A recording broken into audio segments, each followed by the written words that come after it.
Hello, everyone, and welcome to episode 42 of ThROH The Years, the podcast that reviews Ring of Honor show by show from the beginning. As always, I'm Trevor Dame. As always, he's Matt Feuerstein. That remains the same. There has been no name changes thus far, 42 episodes in. Well, I'm thinking about it for the next one. I don't know what my name's going to be. I'm thinking maybe like Timothy or Jonathan, just like, a very standard name that you might find for a man my age. Jonathan, Jeremy, William. First names. Let's look at the top. Let's like the top 100 boys' names for the year of 1986, and I'll pick one of them. What do you think? In America, yeah. Ironically, William is actually my middle name. So my middle name is, well, maybe I shouldn't even say it because then people are going to be able to like search me and steal my identity, and just all with the power of my middle name. So I'm going to keep it on the down low. Happy New Year, happy 2020. How are you doing? Yeah, hello everyone for another hellish year. Probably, I don't know. Oh, it's going to be insane. And also, Matt, you know what's insane is the great podcast on the Pro Wrestling Only Podcast Network. And one show that we have plugged multiple times in the past, but we're going to plug again, is the Pro Wrestling Super Show. Because, Matt, they had a certain person we know on the show. Oh, it was you, Matt. It was you. Another draft. They did a whole recent episode. Check it out on the feed of a WCW draft where they drafted matches from, the history of that promotion. And, Matt, we got to start calling you Mr. Vietnam because you're the king of the draft. Wow. That's morbid, especially given like how close we came to war very recently. But yes, I love doing Steven and Tim's show, and it was a lot of fun. And I'm going to lay a scoop on you all right here, right now. Dropping very, very soon, I will also be appearing on another Wrestling Podcast Network. My debut, in fact, on the Voices of Wrestling Podcast Network. I'm going to be a contestant on the 5-Star Match Game with, hosted by our best buddy, our number one guest, our Boston correspondent, our godfather, Joe Gagney, and I'm going to be competing against some familiar names. So be looking for that probably this week. As mentioned by Kevin Kelly on the New Japan Dome show, Joe Gagney, that son of a bitch, it's going to go right to his head. I just know it. Yeah, I could definitely tell you that he already seems super, super cocky. You and I are like so few degrees of separation removed from being mentioned ourselves on Wrestle Kingdom. Can you believe it? Yeah, it's weird. It's gotten to the point where we've known enough people in wrestling or had likes or things like that where it's like, I can go look at the bookstore at the wrestling section and go, if I worked really hard, we could probably have a book on the shelf in a few years. And I go, it's not worth it. Yeah, no, not even going to try. To almost everything in life. Yeah, that's true. I mean, honestly, like the fact that we know like people who are known in the online wrestling world is probably our best connection to the possibilities of any sort of financial success. So, and yet neither of us want it.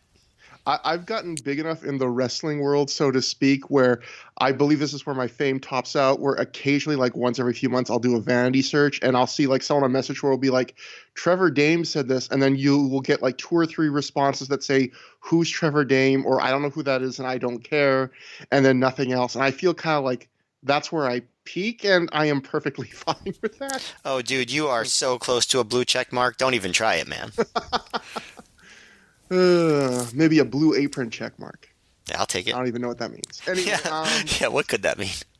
There's not much news that happened between the last Ring of Honor show and this one. In fact, this story, I pulled it for this episode, but I just realized I think this might have actually happened a day or two after the show we're going to cover today, which is Survival of the Fittest, the original Survival of the Fittest. But it's too late to turn back, Matt. This happened, I think, maybe a couple days after the show, actually.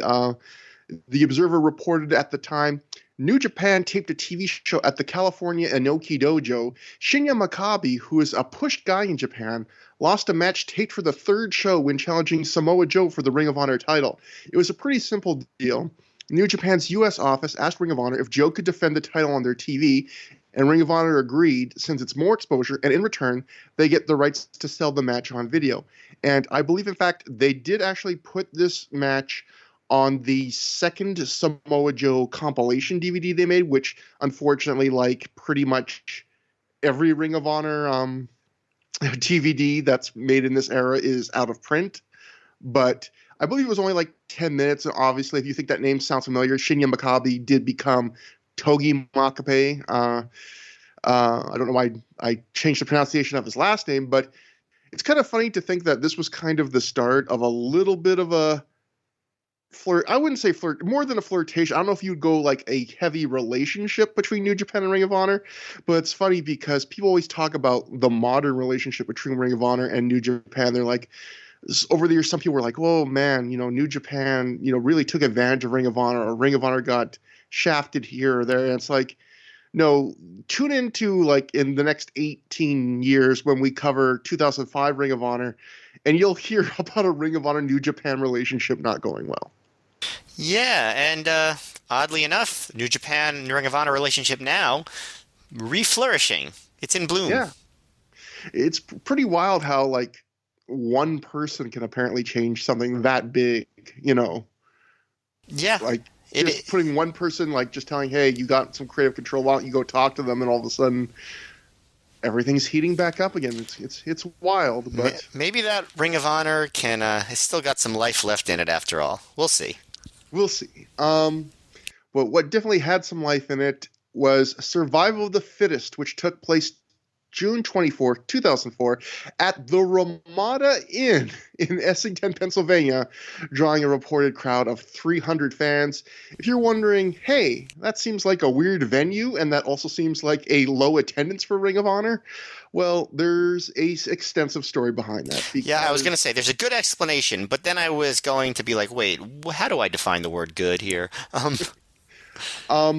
Basically, what happened, if you've been listening, following along every episode, you would kind of know some of the background already, but Ring of Honor had been, in the last year or so, been running a couple shows in Maryland, and they were using someone else's promoter's license. We'll get to that in a little second, but MCW was the promotion, Maryland Championship Wrestling, and they had recently shut down, I believe, in 2003. It's something they had done every year. I believe it was the Shane Shamrock Memorial Tournament. And on, I think, the last show Ring of Honor did in Maryland, or maybe the other one, I'm not sure, they announced, like, well, we're going to come back to Maryland, and since MCW is defunct right now, we are going to run the Shane Shamrock Memorial Tournament in Maryland, and it got a big pop from the live crowd. And this was the date. It was supposed to be June 24th, 2004. And then, as often things happen this year for Ring of Honor, the Rob Feinstein scandal reared its head. So I will go to the Observer, which says, Dick Karakofi, and I don't know if I'm pronouncing that right or wrong, who runs National Wrestling League in Maryland, and Dan McDivitt, the former Maryland Championship Wrestling promoter, and son of Jerry McDivitt. Little known fact. Yeah, that is a weird coincidence.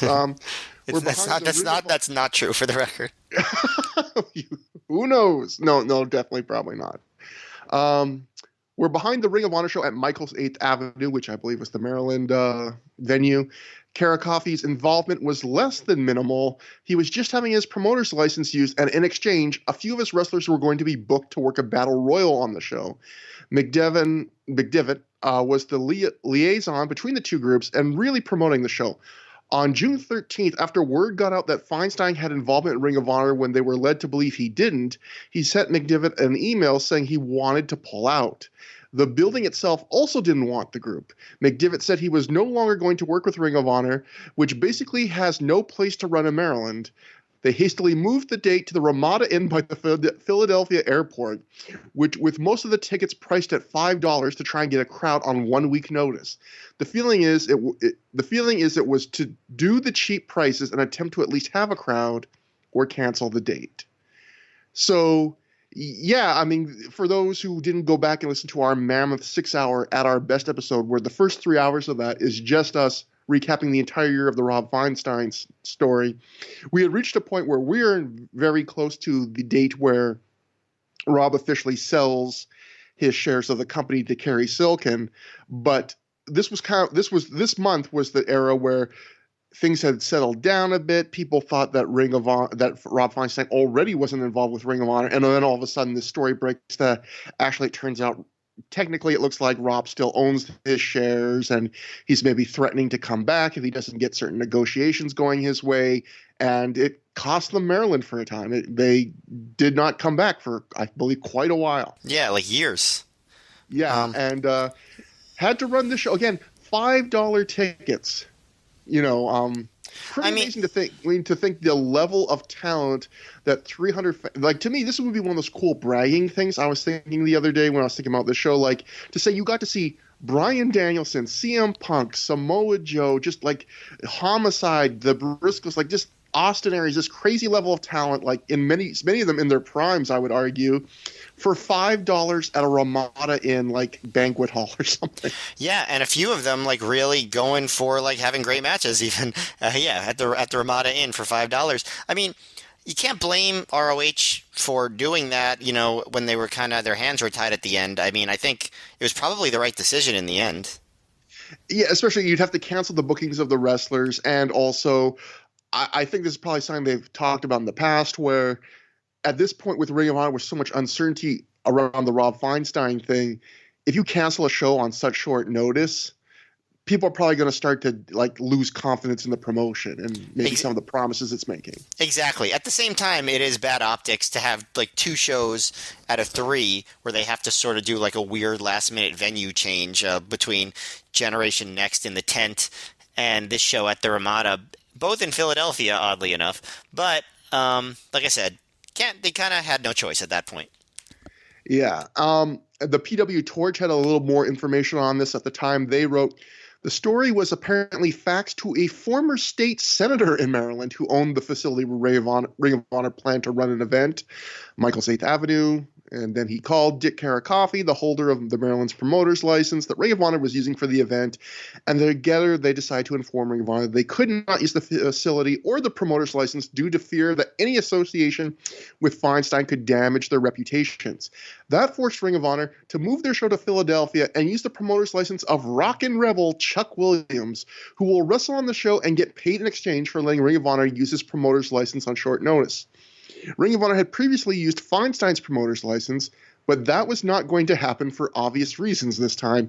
Someone with Ring of Honor will be filing with the Pennsylvania State Athletic Commission to get a license for future Ring of Honor events. So that's something, if you look at some sites that give the live results for Ring of Honor shows at this era, sometimes you will see the Rock and Rebel wrestle a match that it's not a match that ever makes DVD. And if you're wondering why, this is why. They would use his promoter's license, and in return, he'd get to wrestle a very short match that would never actually make it to the home release. Hey, you know what? If it makes him happy, why not? To me, I would feel almost like it. Like, no, I agree with you actually on that. But part of me was thinking, I was trying to think the other day, like, how would I feel about that? Like going to a crowd that doesn't really know me, doesn't really have interest in me. I know it's not making tape.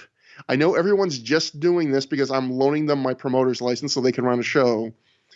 But like I'm still going out in front of a crowd and performing. That's such a weird experience that has to be. Yes, although I guess some people are not neurotic and self-conscious like we are. Yeah. It's hard to imagine, honestly, but it's true. Like I feel bad like if I'm putting somebody out if like I don't pay for a share at dinner or something. So the idea of like, yeah, could you let me like wrestle in front of your crowd of hundreds of people?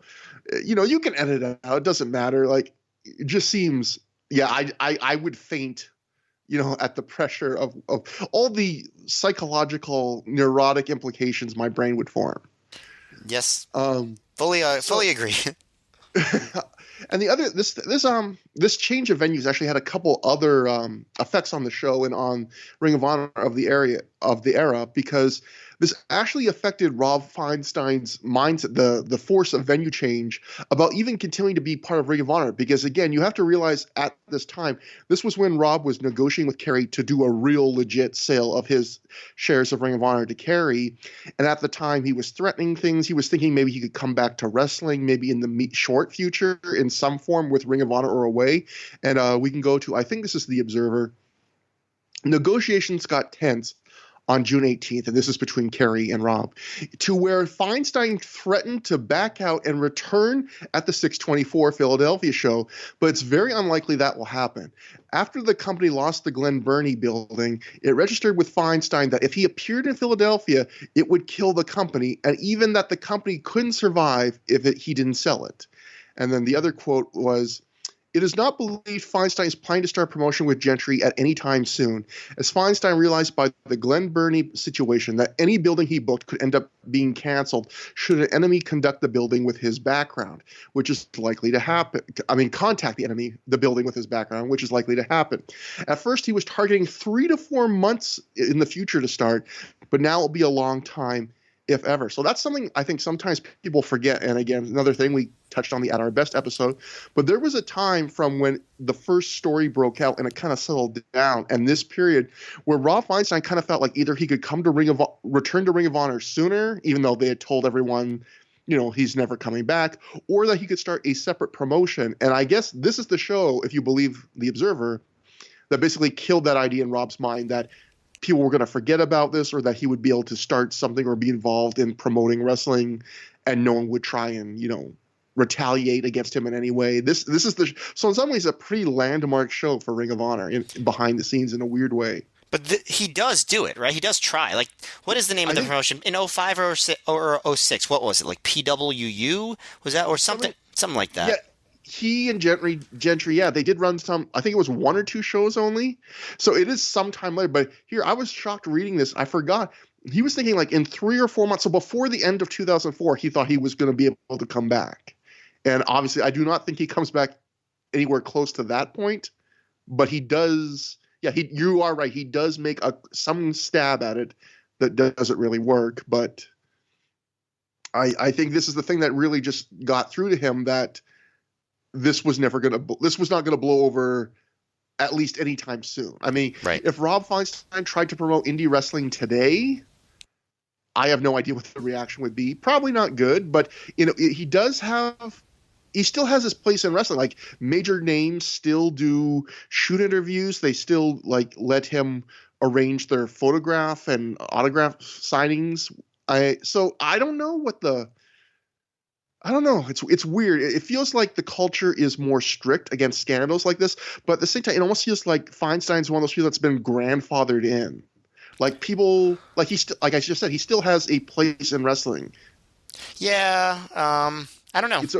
It's weird. It's hard to speculate.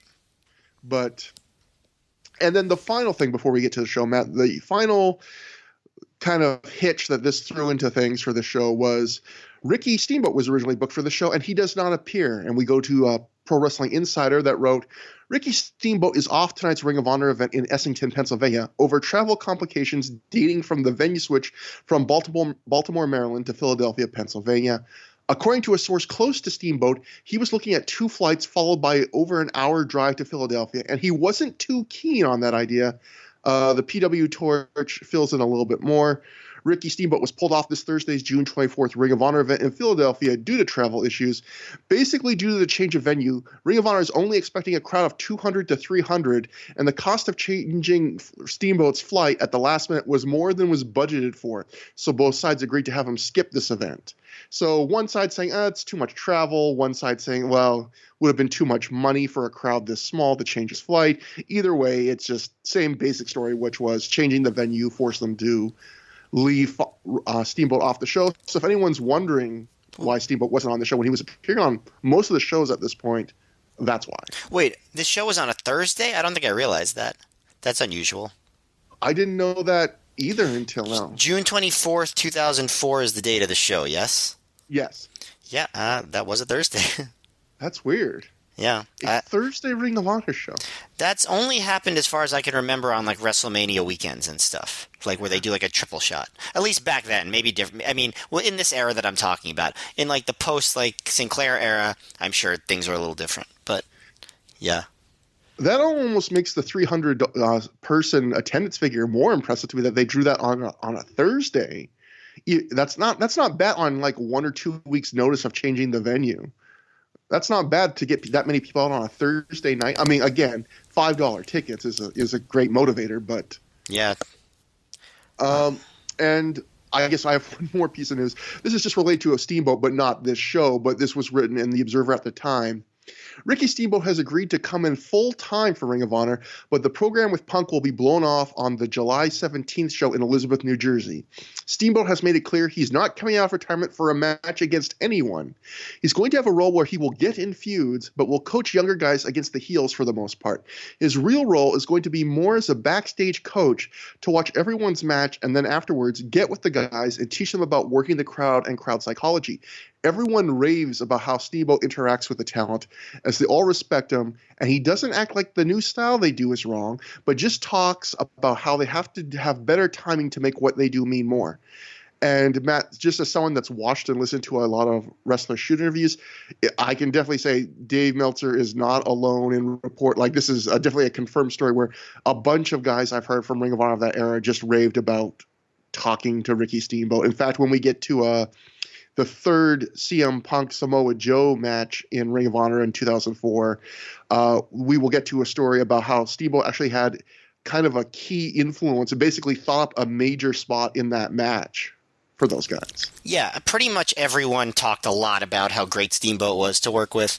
And when everyone says that, you can pretty much assume that it's true. Yeah, and it is nice. Like, I think that is a nice little thing where so often you get this idea of only either the veterans, they don't care about, like, they hate the modern style or whatever. The idea there that sounds like he wasn't, maybe the way Dave words that, like, maybe he's not in love with every part of the new style, but the idea of just like he's not telling them not to do things that are working. He's just trying to add skills to that, which. And you can. There's a generation of wrestlers that work with that guy that really appreciate that. So. I think that's the good direction to go in. Be a Steamboat, don't be a Cornette, because one guy is going to be remembered by like a whole generation of wrestlers, I think, dramatically different than the other guy. Yes, and Cornette is. I don't think he's tamed his approach at all. I think it's gotten more and more extreme as the years have gone on. Yeah, and so we finally now get to Survival of the Fittest. We open with HC Loke backstage. Loke is pissed at the new and improved Carnage crew of Danny Daniels and Masada and says there can only be one Carnage crew. He says at Ring of Honor Reborn Completion, which is the next show, the two Carnage crews will have a weapons match, and the original Carnage crew will live while the new one will die. So HC Loke, I believe he doesn't wrestle on this show, so just, I guess, a little promo to keep that feud in people's minds so it doesn't completely miss a show where there's no mention of it. Yeah, not much this promo, not much this angle, whatever. And so we get to the opening match of the show, a Survival of the Fittest qualifying match. Mark Briscoe defeated Alex Shelley via pinfall in 10 minutes, 8 seconds when he used a leg trap cradle. Matt, before I throw it over to you, I guess we should just explain what the Survival of the Fittest tournament is, if people don't know, which is it's a one-night tournament.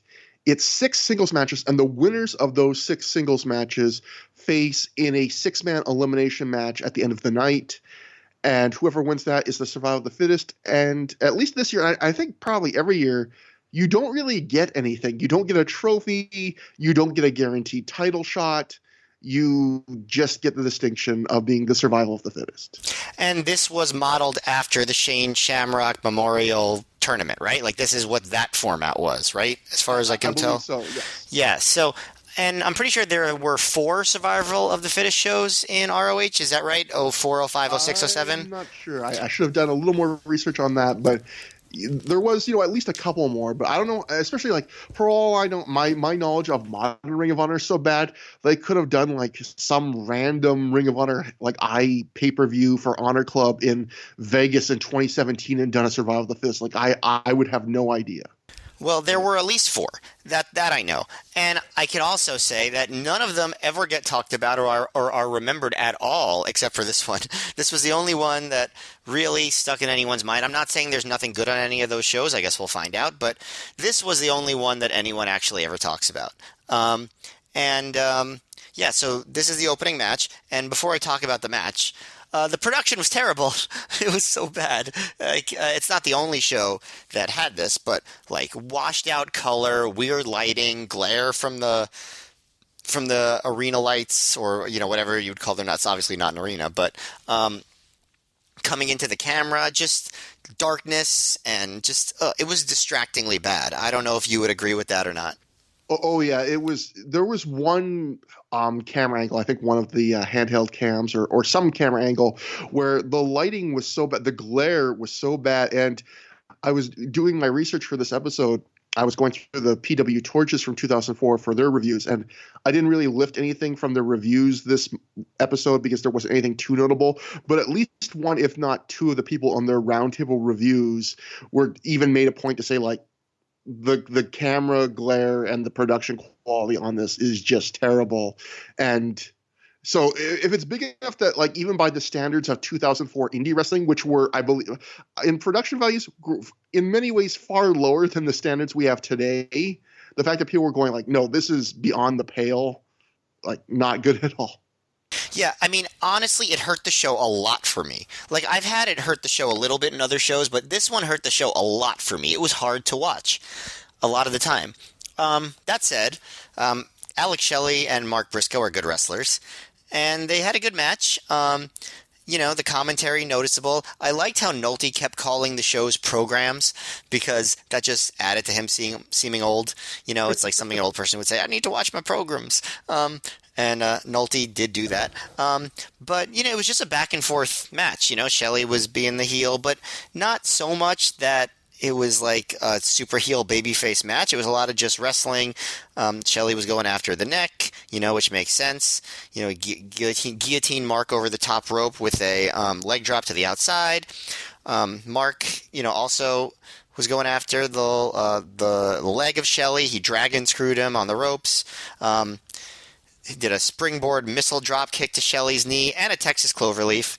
But Shelley got an Alabama slam, got a Border City stretch, but Mark escaped, got a cloverleaf, rolled over into a pinning cradle, and got the win. I thought it was totally solid, but unmemorable overall. I was wondering if this would have been considered like an upset at the time, since Shelley was getting a push and Mark was a tag star. I guess this probably wasn't an upset. It was probably more like a 50-50 shot of who might win. And, given the way they booked the night, it made sense for Mark to win. And I thought it was a pretty good opener, just not anything that you would ever remember.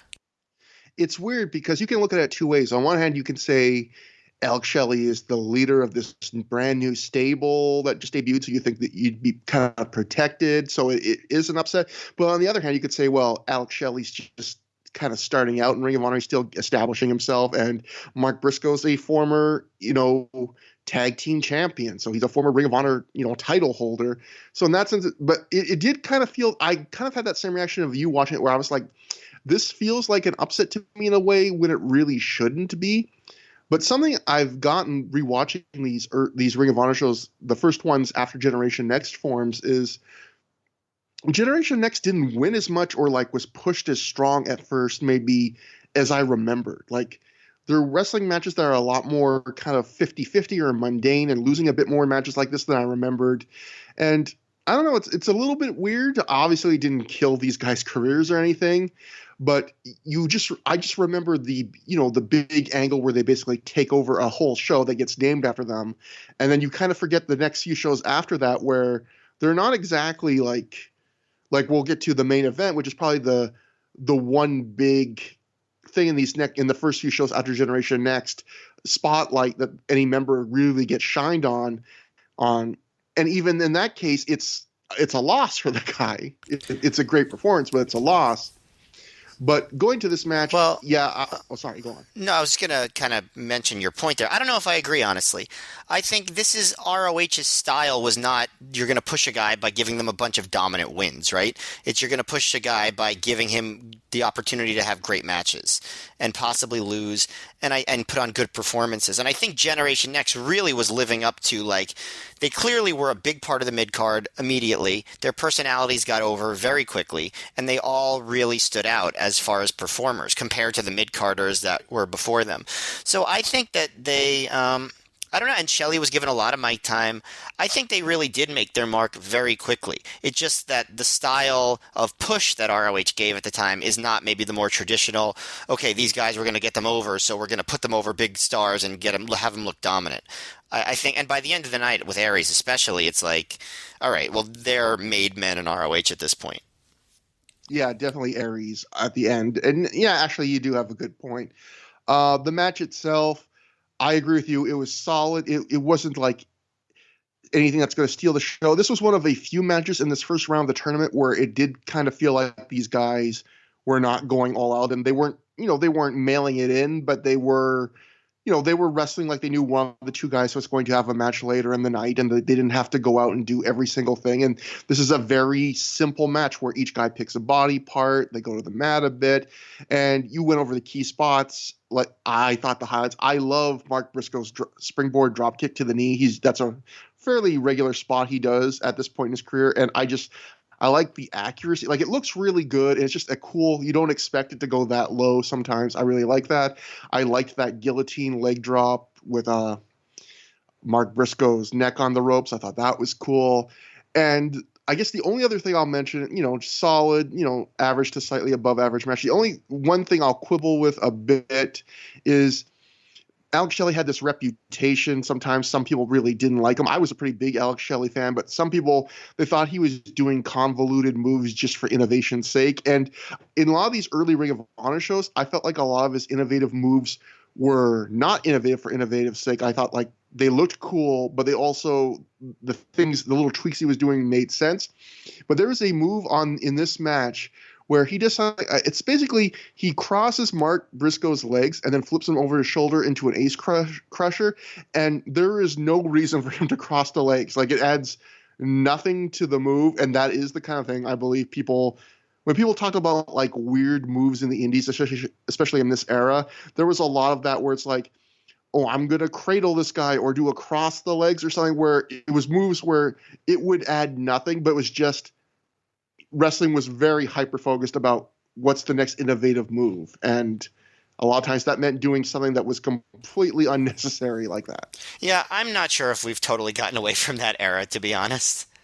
Yeah, I think we still have that to some degree, but it felt like in the middle of the aughts, as they would say, it was pretty nuts, the amount of things like this you would get. Yes, that's true. That brings us to the second Survival of the Fittest qualifying match. Colt Cabana defeated Trent Acid via pinfall in 7 minutes, 58 seconds with what I believe Mark Nolte referred to as the Peretti Special, which is another kind of cradling pinning predicament. It's funny because Gabe during this match does his Gabe on commentary thing where he leans so far into something he tips it off, because he keeps saying, oh, Colt Cabana's prowess dog, crazy new finishing hold, and he hypes it up so much it's going to be kind of a comedy letdown. And then when it does happen, they even act like, was that it? That's it? Like they act like the comedy is, are we even sure that is the move he's promising? But as a whole, this is another match. It's okay, but there's not a ton to it. There's a few minutes of there's a little bit of comedy at the beginning where, Colt makes Trent dance and when he doesn't want to. And Trent's actually pretty good for a guy who has a pretty colorful persona himself at playing the kind of angry, indignant guy who doesn't want to have fun. Like that's a hidden calling he missed. They do a little bit of comedy, and then Colt kind of controls for a few minutes, and you got a final couple big minutes where Trent hits a couple big spots, but then you go to the finish. There isn't, it's not a particularly, it's a very mediocre, it's a match I struggled in my notes to write things about, Matt. Do you disagree with that? Yeah, this was a nothing match. Basically an exhibition for Colt. I can't even describe what that roll up was. But Nolte called it the Peretti Special, the Peretti Special. I have no idea. I don't know. Does that mean anything to you? No, I think she was she was a former women's wrestler, but then I thought there's also a male wrestler, so I don't even know who invented it. I don't know if he's accurate and that's what that move resembles. I have no clue. Yeah, it was not much of a move. I don't remember Colt using it much after that. It also wasn't much of a match. They do note on commentary that Colt on the last show got his neck badly beat up, right? With that crazy head drop move by the Prophecy on the previous show. Prophecy, not on the show, by the way. I just realized that. But he was just back being old, goofy Colt on tonight's show. So I don't know if that was bad booking or who cares. Maybe it's who cares.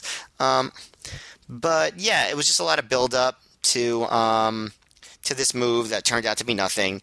The do-si-dos were cute, I guess, like you said, but this was definitely the least, yeah, I would say the least memorable match on the entire card, and was basically it just existed to get Colton to the main event. It is funny that they mentioned that Acid's family was apparently in the audience, and given how small the audience was, I assume that's just everyone in the crowd was related to Trent Acid. And boy, like, I mean, maybe it wasn't much of a distance, but if I went to this show, like expecting, like as a big family member or friend of Trent Acid, and this is all I got, I feel like, Well, maybe I could have paid $5. they did not draw as much attention to themselves as Jay Lethal's family would do in the near future. What? That's not insulting. That's like that was like their shtick. No, I was thinking about something happening later on this show, but I don't even know if that's related to Jay Lethal's family or not. But there is a loud fan later in the night. Oh, maybe it was. I'm not sure. We'll talk about it when we get to it. Yeah. That's what I thought you were referencing. I wasn't like, oh, that's wild. I No. was like thinking about there's a loud fan in the crowd in a later match where the rest of the crowd does not seem to appreciate her zeal, we'll say. Well, but you know about that, right? Jay Lethal's mom and how she would be very, and they even work her into a match with Low Ki later this year. She is in the pantheon. If there was a Mount Everest of great Ring of Honor wrestling parents, it'd be her and Papa Briscoe both on that Mount Rushmore. Yeah, pretty much just them. A two-person Mount Rushmore. A two-person Mount Rushmore. Yeah. So we go backstage with Sugar Sean Price. He's joined by the Briscoes. Mark says he's fine, even though he had a body part worked over in his match. He'll be okay for the main event. Jay has to face Homicide later in the night, and he says he doesn't have reason to fear Homicide because he's went toe-to-toe with Samoa Joe recently in a steel cage, and Joe just beat Homicide. So he's using that fabled MMA math where it's like, well, I did well against the guy that beat him, so I'm not worried about this guy then. And that brings us to what was the announced Survival of the Fittest qualifying match, which was Austin Aries versus John Walters. But that match doesn't happen because what happens is the start of this segment, a limping Alex Shelley gets on the mic and he cuts a promo. He reminds Walters that they took his spot a month ago, and he says, "You're not on Generation Next's level." Shelley says Walters doesn't deserve to be in this tournament and gives him two choices, step down or get beaten down, which is the little not great catchphrase he was trying to really get going in Generation Next. It didn't take. Yeah, exactly. Walters teases leaving but attacks, only for Generation Next to quickly win out with the numbers game. Shelley hits him with a chain wrapped around his fist. Walters blades. Unfortunately for him, it's not a huge trickle, or maybe fortunately, depends how you look at things. Nothing like Matt Stryker on the previous show. Exactly. Shelley grabs the mic and he announces Aries as the winner as the refs check on Walters. But then Gary Michael Capetta comes up to the ring very quickly and he says that Ring of Honor always has a backup plan. And he brings out Josh Daniels, escorted to the ring by Prince Nana, because at this time Josh Daniels was in the embassy. Aries then grabs the mic. He praises Josh Daniels. He says he has what it takes to join Generation Next. And then Aries does this thing where he goes, "I wonder why you haven't got the respect you deserve in Ring of Honor." And then he pauses and he quickly realizes, "Oh, you suck." And then he just sucker punches him, sparks another group beatdown. Shelley's about to hit another chain-assisted punch, this time to Josh Daniels, until John Walters runs back to the ring. He chases Generation Next out, and he grabs the mic. Walters asks the crowd, "Who has seen Final Battle?" And a bunch of the crowd has. They cheer. Walters then says, "Then if you've seen that, you know it takes more than a chain shot to keep me down." Shelley on the outside lifts off the chain, and he shouts, "2 chain shots," which gets some crowd laughs and got me laughing at home. I thought that was a cute little line. Walters wants to make a match happen right now, and then ref Todd Sinclair gets on the mic, and I guess seemingly all on his own, announces this is going to be a tag match where whoever gets the fall gets to advance to the Survival of the Fittest tournament. Who has power in Ring of Honor? Is it Gary Michael Capetta? Is it Todd Sinclair? Is it this crazy board of directors that votes on the contenders ring circle, which we'll get to later, I guess? Like, who has the power? Because it seems like anyone who says they do does. Yeah, and this was one of those weird things where I think we've mentioned this a couple of times, but definitely while authority figures are overused in wrestling, there was definitely a few times in Ring of Honor in the first 2 years where they probably could have used an authority figure because, yeah, it just feels like everyone who is remotely related to Ring of Honor just makes up rules and booking decisions on their own as need be. Like, I do not think Todd Sinclair was in the back before. Like, he just on the fly gets on the mic and decides, well, this is how it's going to go. Well, even Gary Michael Capetta, he called out Josh Daniels. Like what? Who? Like, aren't you just like an interview guy? What's going on?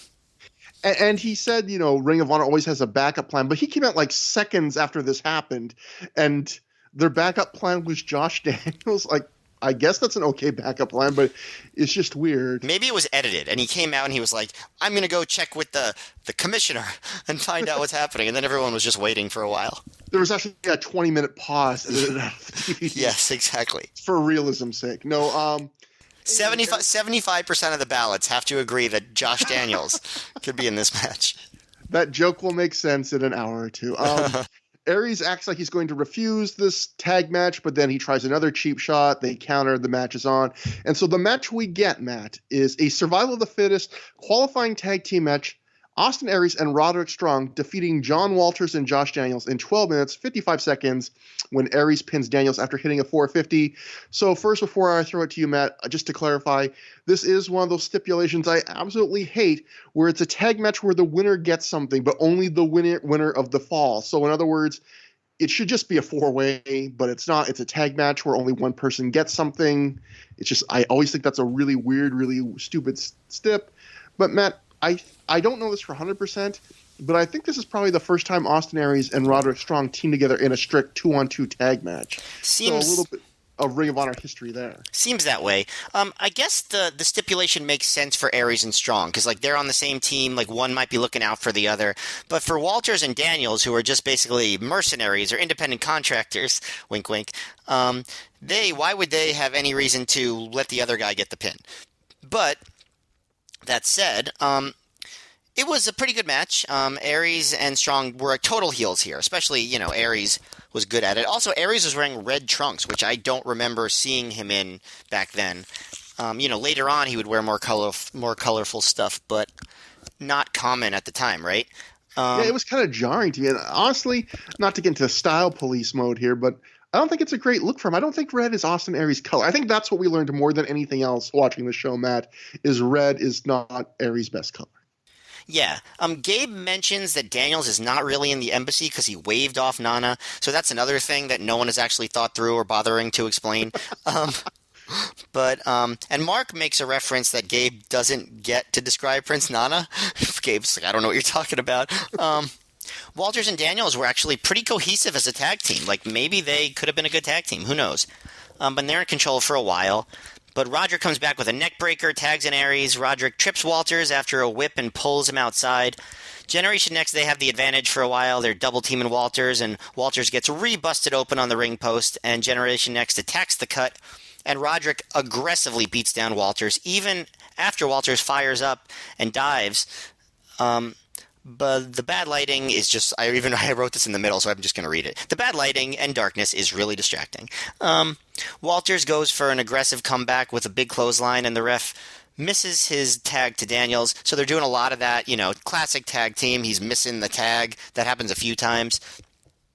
Like Roderick spits at Daniels, which causes Daniels to distract the ref, and they double team Walters. Old school stuff. Until Walters hits the double backcracker on Generation Next and tags in Daniels. And the crowd isn't so into the hot tag, but Daniels, I think, does a good job. Like, he's doing a lot of, the suplexes, both guys. But Roderick stops him with the half Nelson backbreaker, and Walters hits the backcracker on Roderick, but Roderick then hits a double knees and his running boot and power bombs Daniels, and Aries hits the 450 for the win. I don't think the crowd was that into the story of Generation Next as heels. I think they wanted to root for them. That's kind of what I noticed. But I thought the match itself was pretty good. Like, it was, good classic heel stuff. It just didn't actually work for this crowd.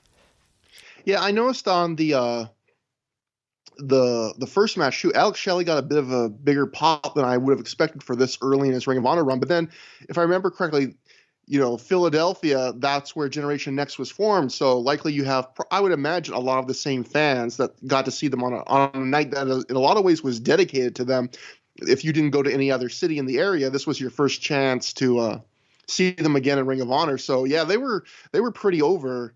and kind of going against the grain, like you said, working as the heels. But I thought this match, it's weird, like how similar it was to the tag they just had on, I think it was the very previous show, where it's the same basic setup where Generation Next comes out, there's going to be a singles match, they threaten someone and say, step down or we're going to take you out. Generation Next is the Teddy Long of Ring of Honor.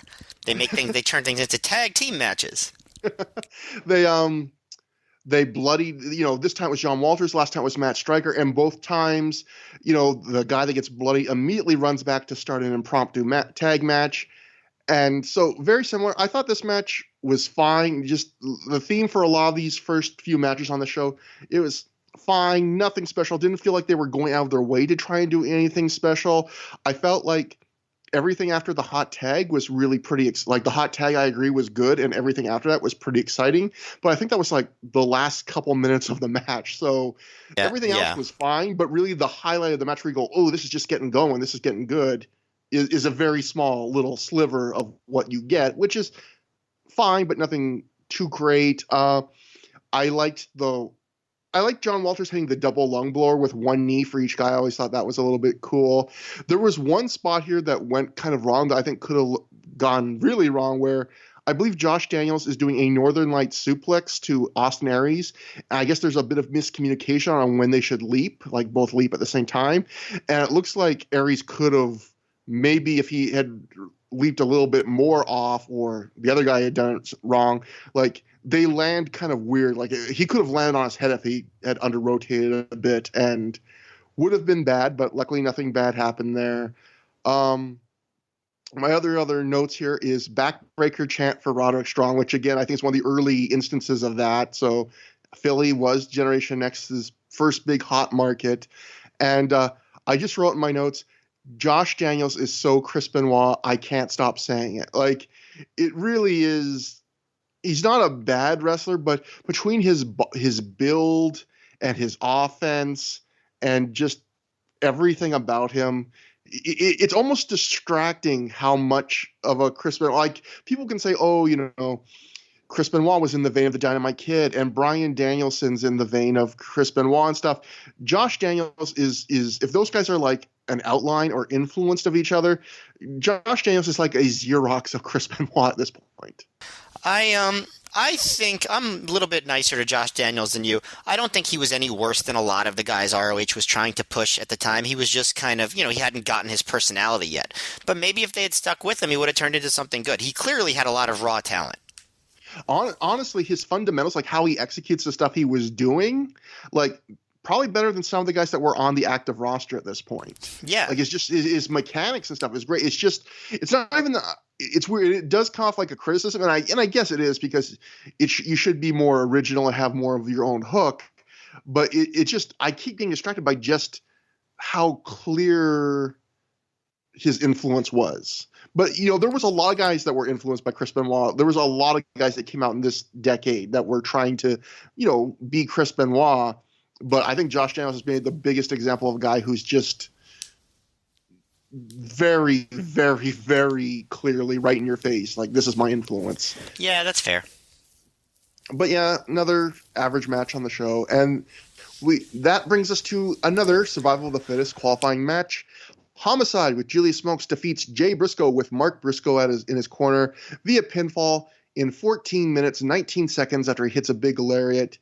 This is yet another match I would say is wrestled with maybe them holding a little bit back because one of them goes on to another match. Like, I feel like if you put these guys in another match without knowing that there'd been finals for one of these two later in the night, they could have a better match. But at the same time, I enjoyed this match. It's kind of got a bit of a weird pace where there'll be a sequence where you feel like the match is getting going, like a nice actiony sequence for a minute, and then Homicide will just take it right back to the mat and with a submission, and they just keep repeating that throughout the match, where like a minute of doing stuff, bring it back down to the mat. But at the same time, I think where this raises it a level above some of the other matches is just Homicide and Jay Briscoe just have a ton of natural talent. There's a bit more of an urgency when they are picking up the pace. And I just like Homicide's neck work. Like, He does it a lot in this era of his career, and he just does simple moves to work over the neck, and then he has cool like basic neck offense, but it's cool. Like I like his pile driver, I like his neck breaker. That's it's all building towards the lariat and the cop killer, and yeah, it's not a great match. I don't even know like how high in the good range I'd give, but in my opinion, this would be my favorite match up to this point on the show. My one big negative, though, is the finish, because the finish is Julius Smokes grabs Jay's foot as he hits the rope, or he's near the rope, so he's going to hit the Jay driller. Jay is able to take out Julius Smokes, but that does stop him from hitting the Jay driller. And then very shortly after that, Jay's on the turnbuckles. He's going to hit some kind of move. And Julius Smokes gets up on the apron and stops him from doing that in full view of the ref. And the camera angle prevented me from seeing if the other spot was in view of the ref. But this is like you can see the ref in the background just staring at them, not doing a thing. And it directly leads to the finish, because then Homicide hits the Ace Crusher off the turnbuckles instead, and then hits the lariat right after for the win. And it's one of those things where it's just, I'm not one of these people, like some people who were watching Ring of Honor at the time, I remember in the message boards and stuff, were like, if there was any cheating at all, they were like, this isn't Ring of Honor, this is supposed to be about honor and no interference at all. And I was not one of those fans, but you can't do something in full view of the referee and not have like any repercussion like that. For a company that preached so much about the rules, that kind of took me off a little bit when it directly leads to the finish. But I would say that's the biggest flaw of this match. Well, we know that that's a problem with ROH in a lot of matches, right? That guys just use chairs or whatever, and like it's fine. Like, and it's like, is this ECW or is it ROH? Who the hell knows? As far as the match, I mostly agree with you. A couple things that I noticed that were interesting. Homicide started wrestling the match while wearing a beanie on his head, like a winter hat. And I thought maybe he nicknamed the beanie Beanie Siegel.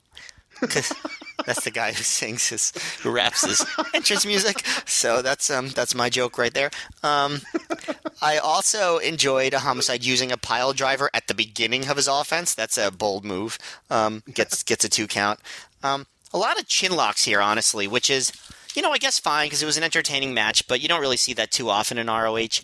But I guess that's kind of what you were saying. Homicide just took it down, right? He just kept taking it down. Near the end, Jay went for a Jay Triller, but Smokes grabs his feet, and then Jay hits Smokes. So Gabe goes, the outside interference did not work. But he literally just blocked Jay's finisher.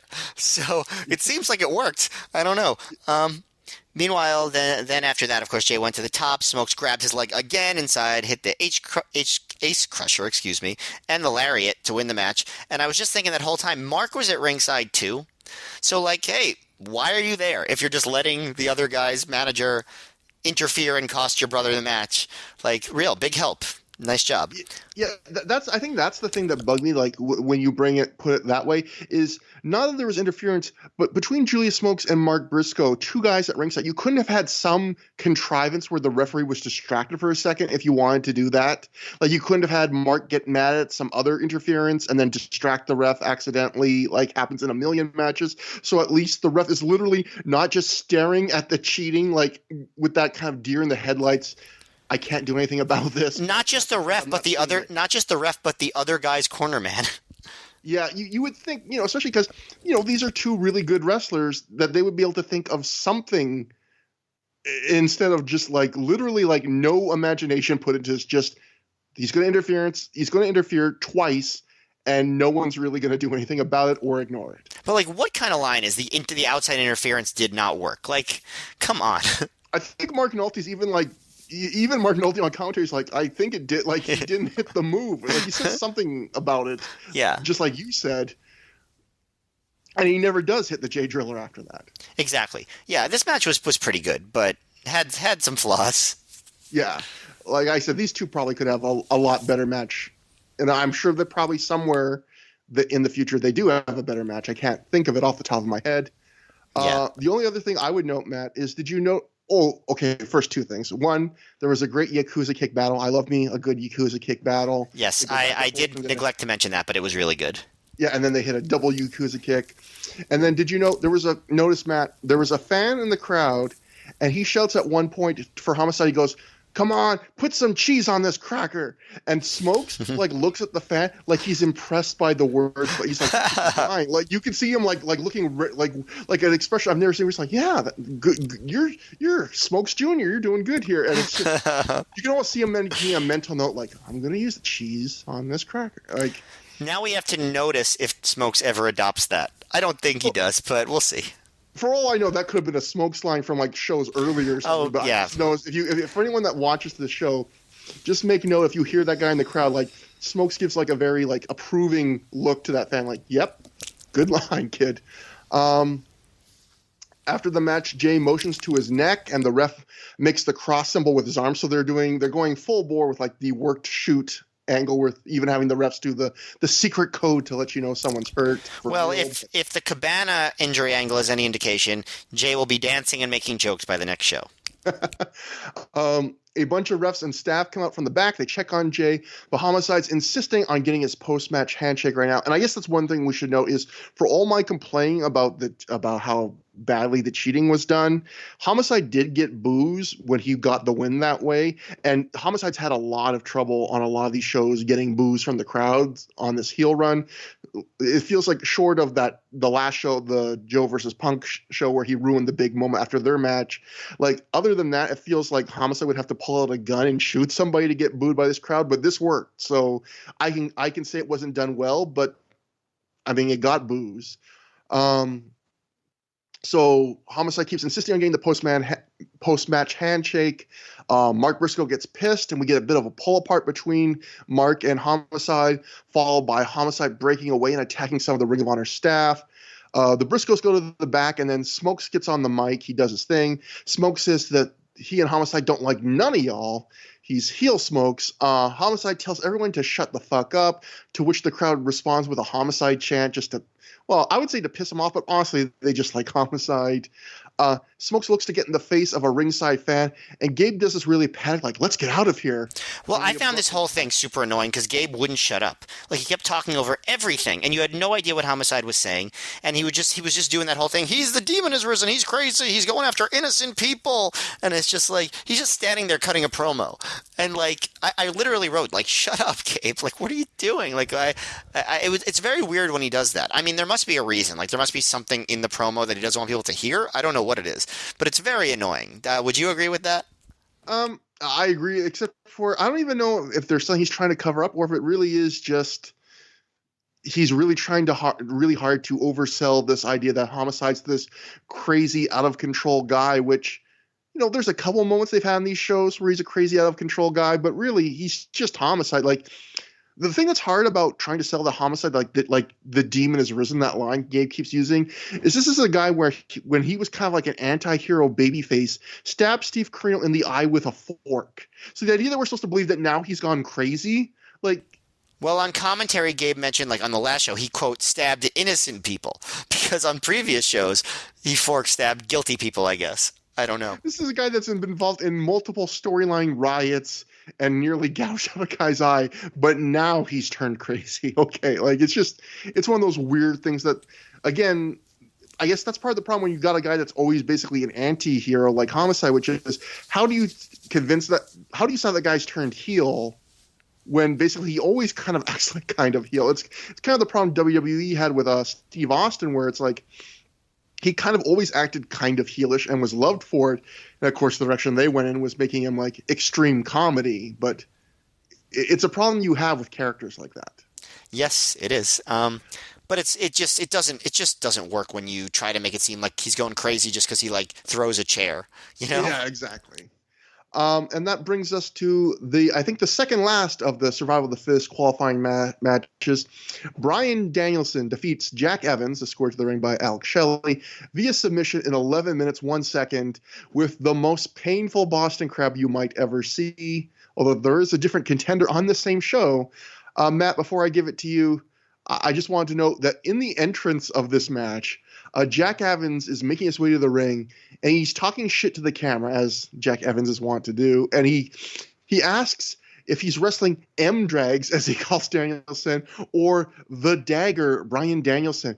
And he shows off what looks like a crumpled up printed picture of a very young Bryan Danielson. And I guess this is supposed to be embarrassing. And the problem is the lighting is so bad, you cannot make out what the picture is. You can't really get a good look at it, which is aggravating because I would have loved to see this gag that that Evans clearly went to some trouble to. And unfortunately, we don't get a great look at it. And Jack also references that they're both from Washington State, which is true. My rep in my area, Pacific Northwest, all the way. Anyway, Matt, what did you think? This is a pretty crazy Styles matchup. Yeah, well, first of all, and during that same entrance, because Shelley's with him, and he call, am I wrong? That he calls Shelley the N-word during this entrance. Oh my God. I had to rewind it. I guess that's not the word you use. Like backtrack the video a couple of times. Can you see how old I am that I'm using the word rewind? Like a couple times. So I'm not 100% positive, but I could not disprove the notion that he called him the N-word during his entrance. But I don't want to slander anybody, so it's possible that he didn't, but it definitely sounded like it. So this match is very memorable. I think it's still kind of famous from ROH fans. You know, people I think were probably pretty looking forward to it because of the style clash, and I think it lived up to the hype. Starts with breakdancing. Daniel teased breakdancing and then told Jack to show him how, so Jack did. And I think Nolte was like, wasn't this big in the 80s? And Gabe goes, I don't think Jack was born in the 80s. So for the record, he's 13 on this show because this was 2004. So I guess 14. Dragon can't breakdance, so he does the Rick Rude hip move and crowd chants, "You got served," which is going to be a popular chant during Jack Evans matches. People get served a lot during them. So Dragon's having fun. He goes outside, threatens a fan who heckled him. He wastes little time twisting Evans like a pretzel and bending him. Evans actually reverses Dragon's first hold back, but doesn't have much effect. That's kind of the shtick. Evans does some holds himself, but which is rare, right? You don't see a lot of matches where Jack Evans does holds, but no. Dragon just no-sells him, basically. And a lot of these holds are hard to explain. Like, Dragon ties up Evans' head and arms and legs in one crazy wacky hold. And his holds are, he's stretching him and bending him every which way, puts Evans' legs behind his head, and Mark says it's Lord Alfred Hayes' Tower of London. And I'm thinking, I bet it's not, Lord Alfred Hayes didn't quite do that. Probably something similar, but I don't think he had the opponents to do that with. And then Gabe, of course, has to go, I wouldn't mind seeing Alice in Danger in that stretch, because, there's no women on the show, so there can't be any violence against them. So he has to, just use verbal violence. Gabe, we love you. Mark jokes, is that the new DVDs you were advertising? Joking that he meant porn, but Gabe actually turns it into an actual plug for the ROHWrestling.com. It's just like, Mark's like, yeah, you're selling porn. Gabe's like, he doesn't literally say porn, but he implies it, and Gabe's just like, well, we sell a lot of different types of DVDs on ROHWrestling.com, and blah, blah, blah. It was funny, in my opinion. But Dragon puts him in an over-the-shoulder backbreaker a la Bruno Sammartino. It looked painful. Evans, he actually gets some offense near the end, which I guess he has to. Running knee, springboard, twisting splash to the floor. Does a standing, twisting press, but he only lands with his head on Danielson, which I don't think probably is that effective. It's like a headbutt to the midsection, but he twists first. Dragon lifts him and bends him, and I guess that's the Boston Crab you were talking about. It's basically bending him in half. And so there was an immediate tap out. And it was a very fun novelty match. This gave people exactly what they wanted from this, I would say. And Dragon's really starting to show that personality that we know and love so well today, around this time. I love this match. It's funny when I rewatch these shows for review. What I do is I watch the show, and then sometimes I'll look at reviews, sometimes I won't. But I only ever look at reviews from other people after I've written all my notes and watched the show, because I don't want anything to kind of in any way influence my opinions or stick in my head while I'm watching it. And I was surprised how many people give this match like 2.5, 2 3/4 stars. Like, to me, I think this is great. It's not going to be everyone's cup of tea. It's not we're going to go back and forth for 20 minutes and give you 15 minutes in near falls or whatever. It's like you said, it's exactly what you would want this match to be. The idea of it's kind of a throwback to like, well, it is a throwback. Watching this match, one thing I realized was wrestling today almost everyone is so much more well-rounded. Like the big guy who can be really athletic and do flying spots or lucha tumbling is way more common now than it used to be. The guys that's the crazy high flyer generally now is like a guy with some bulk and some abs that can hit hard. Where back in the old days, there was much more common where there was a lot of wrestlers where they were good at just one thing. And there were a ton of guys who were kind of like Jack Evans, where they were very skinny guys, often didn't even really have wrestling gear, and they could do two things. They could high fly and they could take a great beating. Now, I think Jack Evans is more than that. I think he's just a great personality and just a talent, but he doesn't try to be everything to everyone. I think what makes this match so fun is it gives you that kind of what if where you're like, just what is a Jack Evans versus Bryan Danielson match even going to look like? And they don't do anything that would go against your expectations. Like most of the match, Jack Evans gets the living hell stretched out of him. When he does finally make that comeback near the end, it's not a super long one, but it's all with like flying kicks and dives and the things you would expect Jack Evans to have an advantage at.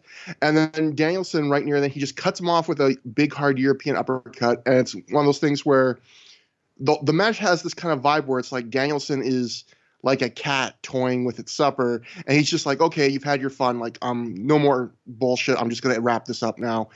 And Jack Evans is so flexible. The positions he gets bent into in this match are uncomfortable to look at. There's a great moment where, at least in one of them, the camera actually does get a great shot of Alex Shelley is at the ringside as Jack Evans' corner man, and during one submission, Alex Shelley actually turns away from the ring and like looks at the crowd and like winces to sell that like even I can't look at how like stretched my partner is getting right now. And I kind of vulgarly put this on Twitter. There's a submission, Matt referenced it, where I learned that Jack Evans can probably do something to himself that is a vulgar act, but like there is a spot where Jack Evans has a leg behind his head and his face is almost in his lap. And it is insane how flexible it is. And it's, again, there are points where it's almost uncomfortable to watch. And yeah, I just really like I don't think you see as many matches like this where it just feels like it's two people from different worlds. Like if you see a guy nowadays where it's like, oh, a high flyer versus a technician, what would that be now? If that's like Pac versus Zack Sabre Jr., it's like Zack Sabre Jr. can do like fast, high spot wrestling. Pac got a ton of muscles and he can hit you hard and do basically any style of wrestling you want to do. Like this, you don't get as many crazy kind of like, where it's hard to imagine until it happens, but then it makes completely sense when you're watching it, what it looks like. Yeah, that's a good point. I think probably the reason some people don't rate this quite as highly as you is because there's a little bit of a comedy element to it, and probably some people consider it more of a comedy novelty match than a regular match. But I see what you're saying. Like even like if you're taking it seriously, this is still probably kind of what the match would be. Maybe sans the dragon doing the Rick Rude hip swivel thingamajig. But yeah, I mean, I get what you're saying. I would probably put it not 2 3/4, but also not like 4 stars either, even though it was very smartly worked. See, for what I like, I actually might put this at around 4 stars or 3 3/4. But on the comedy stuff, there is comedy, but with the dance stuff and Danielson bailing early and getting into it with that fan where he actually tells, like, can we get a waiver for this guy to sign? Like, he's kind of mixing up with the guy. But that's funny. Like, I feel like it's all kept to the start, and I'm much more like, it's not like they stopped the match mid-match to do the comedy, which is what some people were complaining about with the Joe Punk match we just covered, where literally like 20 minutes in, they take a break to clown on a fan. This was all at the very start of the match. And then after that, you just get the wrestling match, which is a straight wrestling match. And I actually liked that it wasn't 50 even. Like another thing I love about Jack Evans is when he sells, like a lot of guys sell, like, ow, you're hurting me in the moment, ow, you're hurting this body part. Like when Jack Evans sells a beating, he sells a beating. Like he makes it look like you are absolutely killing him. He has no qualms about just looking beat to shit for you to put you over. And like there's a great moment where Jack Evans finally makes his comeback and he's like in pain and like leaning on the ropes and he is still talking shit to the camera. Like I think that just sums up the Jack Evans character where he's this annoying motor mouth who just can't shut up and can't stop talking shit, but he has this heart where even where he's like, you can beat the shit out of him and he's still going to be Jack Evans. Like he will not stop being Jack Evans. Yeah, no, he's really added a lot character-wise to the shows. Like the Gen X characters in general, like really the only ones who actually have characters at this point are Shelley and Evans. And Evans does a great job of projecting personality, more than almost anyone, honestly, in ROH presently at this point. Jack Evans is a guy who he is performing from the second he goes through the curtain to the second he goes back through it. Like whether, the ring entrance where he's talking to the camera, I've seen him in tag matches where he's like talking shit, from the apron when he's not his turn to be in the ring. Like Jack Evans is constantly being Jack Evans, where a lot of guys it's kind of like, they're only on during the match, or they're only on when they're tagged in, or they're only on when the match starts. Where Jack Evans, he's giving you your money's worth. Like from every second he's on camera, he's doing something that catches my eye. Even when he's not in the building. I remember waiting outside a show in 2006, and he was standing out there talking to somebody, smoking a cigarette, and he just like, people are waiting online, and he just like does a backflip, like just randomly, and continues his conversation. So yeah. like that's Jack Evans. And I guess we can save more of this for later, but I thought Bryan Danielson on this night, I mean, he always looks great, but I thought he just looked so confident in how he carried himself. And, he's pulling out these submissions. I think I wrote in my notes that he's wrestling tonight like how I imagine Stu Hart would have wrestled when he was young if Stu Hart was a vegan from the Pacific Northwest. Like he's just stretching people and then kind of just tweaking body parts and just taking pleasure in it and doing it kind of methodically, but in a really entertaining way. And just there's this authority he has in what he's doing. I thought he looked particularly great tonight. This is one of Danielson's best eras. Like this point, like through the end of 2004, like like you said, has a lot of confidence after his New Japan run, which I guess he's still in the middle of at this point. But yeah, you can see it. Like you can see he just feels more like a star every time he shows up. Like I think the best way to put it would be if you watched last year his match with Kofi Kingston at WrestleMania, which a lot of people would probably say is the best match WWE did the whole year, at least on the main roster, maybe including everything. That's a match where you can tell it's from a very confident veteran, where the match kind of starts a little bit slow, a little more low key, and Danielson just keeps building a story and building the match up, and by the end the crowd is going nuts and no one can follow it for the rest of the night. And you go, wow, that's the confidence and like in everything he does and his faith in himself that only a veteran has. But then when you watch this show, his two matches on this show, he is the exact same confidence when he's like in his early 20s. Like he already had that kind of ring presence and that idea of like, I've got these people in the palm of my hand. I can do something different. Like they will get in, they will pay attention. Like I don't have to be constantly like worried and doing a high spot every 5 seconds to keep them engaged. Like he had that confidence that you think it took him a whole career to get. He had it very early. Yeah, what was he like, 22, 23 at probably this point? 20, I think 23 maybe, because he's 38 now. This was 15 years ago, so probably, 22, 23, yeah. So yeah, it's crazy. So he's 23, and when he wrestles Aries later, you think of Aries as like the plucky youngster going against the veteran, but even, Aries is newer to the promotion, but he's actually several years older than Bryan Danielson. Yeah, and Danielson wrestles that match like he's like a 20-year veteran that's won 25 world titles, and it works. He has the authority where you buy it, where you forget he's 23 and he's actually hasn't wrestled that long. Right, exactly. And that brings us to the Survival of the Fittest, the final qualifying match. So the winner of this is the final guy in the six-man. It's a non-title match, so the Ring of Honor World title is not on the line. Samoa Joe defeats Matt Striker via pinfall in 9 minutes, 36 seconds after he hits the Island Driver.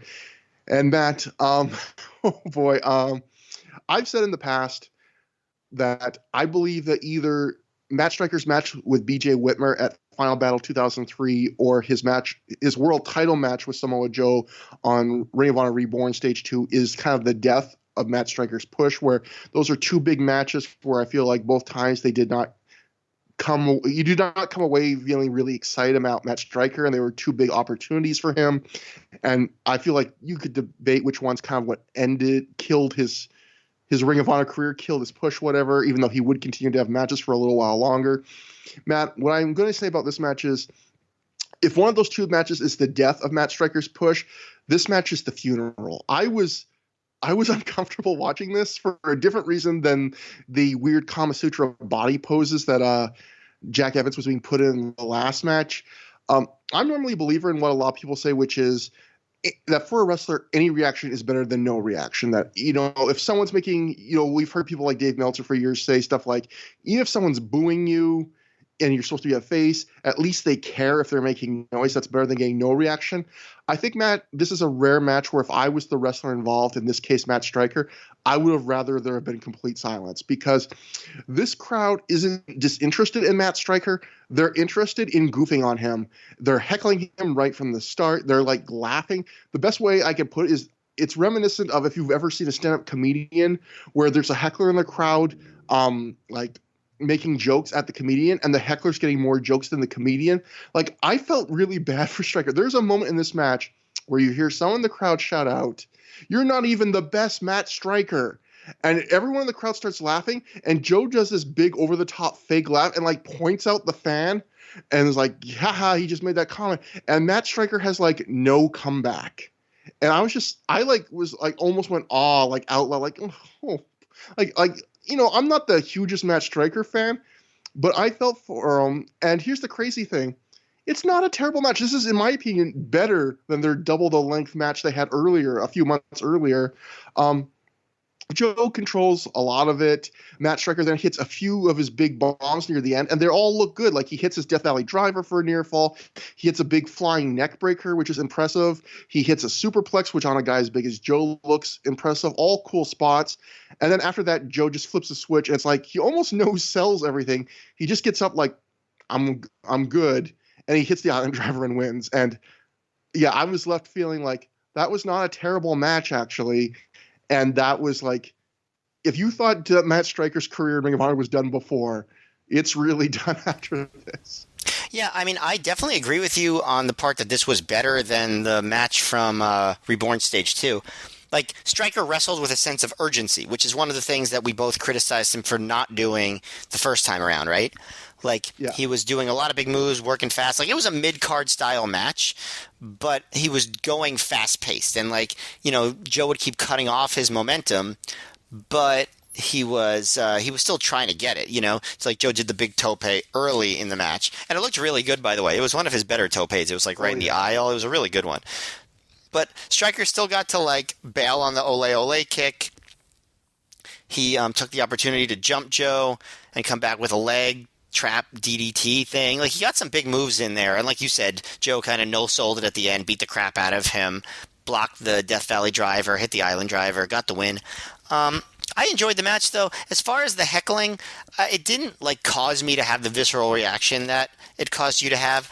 Like, I did feel bad, but I also thought, like, it had been brewing, I think. Like, I don't think it was out of nowhere. Like, even Generation Next was sort of like heckling Striker at the previous show for, like, not being so popular and, like, getting, so, like, it was brewing. I don't think it took Striker totally by surprise. But he, if you really want to be positive about it, he could be like, hey, well, this happened to The Rock also. Because you heard Sorry. Yeah, I was about to say there were die, Striker, die. Right. You were just about to say, too. Yeah. There were die, Striker, die chats. So not just like the typical Joe's going to kill you, which anyone's going to get, but there were specifically like, we want you, Matt Striker, to die. We would enjoy seeing that. Yes. I love Nolte's references. He goes, maybe Striker's eyebrow was making him a heel, like Mac Curry. I'm like, oh, yeah, just like Mac Curry. Am I supposed to know who that is? Am I stupid for not knowing who that is? Do you know who that is? No. Okay. And in fact, Mark Nolte right after that then calls Matt Striker. He calls him Matt Curry, and Gabe has to correct them. And then a little while later, Mark Nolte then calls Matt Striker Todd Striker. So he got his first and last names wrong at different points in this match, and that again to me added to like how bad I felt for Matt Striker. Yes. Like I just imagined Striker at home watching this on tape, and it's like even the announcer can't remember his name, and I don't know. For some reason, it just hit me. This is the match where kind of like all these months where he's just been on a slow decline in terms of his reaction. It just, for some reason, it hit me all at once on this night. But his performance on the previous two shows, in my opinion, was as good as any performance he'd given in a really long time. I'll say that. But yes, we all know that Stryker is not long for this company, although he'll be around for a little while longer. Yeah. But yeah, I thought it was a good match, like just like a perfectly good match. Yeah, I would probably prefer this to at least a couple of the other opening round matches, if not more of them. It was not as good, definitely I wouldn't say, as like the Danielson Evans match, but perfectly enjoyable for under 10 minutes. After the match, CM Punk comes out in street clothes. He gets in the ring. He grabs the mic. Punk says he didn't come out here tonight to fight Samoa Joe because Joe's still in the ring. Punk says he planned in their 60-minute match that they just had to take Joe the distance. He says, I didn't think you could do it, Joe, but you did. Punk puts over Joe before he says that after the match, the crowd was chanting for 5 more minutes. Punk says, I don't know if me or you had 5 more minutes in us that night, but now Punk wants to know when he's going to get his 5 more minutes. When are they going to have a rematch? At this point, before Joe can even answer, the lights go down, and eventually, after a bit of a pause, a spotlight shines somewhere else where, I guess on some riser, Homicide is holding the new ugly Ring of Honor title belt that he stole from Joe when he got presented it at World Title Classic by Les Thatcher. Joe gives chase, and they brawl into the back. I don't know if you have anything to add to that. That's sorry, my microphone was on mute, and I did not realize it. No, it was just, I thought it was a pretty dull promo by Punk, honestly. Like, one of his worst promos. He was just kissing Joe's ass mostly, and totally acting like a babyface, which is not what he does later in the night. Homicide is a crazy person because he jumps off of a announce platform or a camera platform. That's my main takeaway. No, it wasn't much of an angle, honestly. Like, it was just kind of moving things along. It wasn't like the big thing to go into intermission with that they usually have.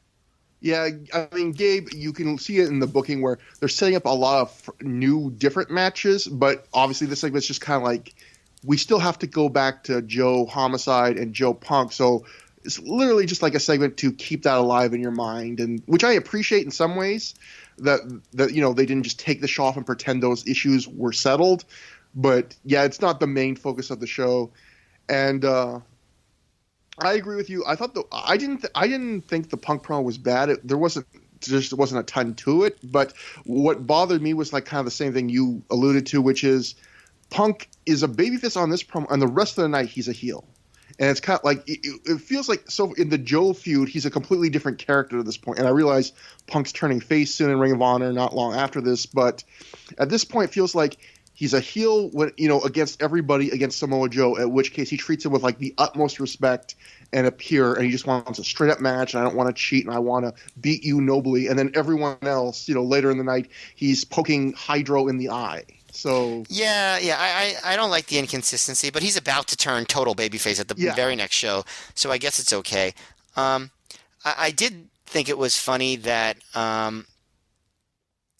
he calls that when Joe is talking about Homicide. Well, I guess you're going to get to that promo in a second, so I'm going to save that point.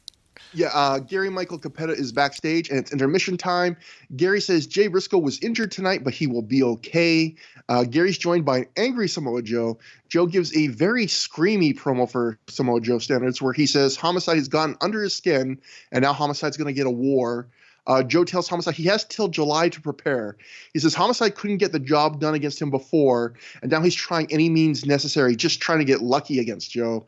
And then Joe says it's going down in July, and then tells the camera to get out of his face.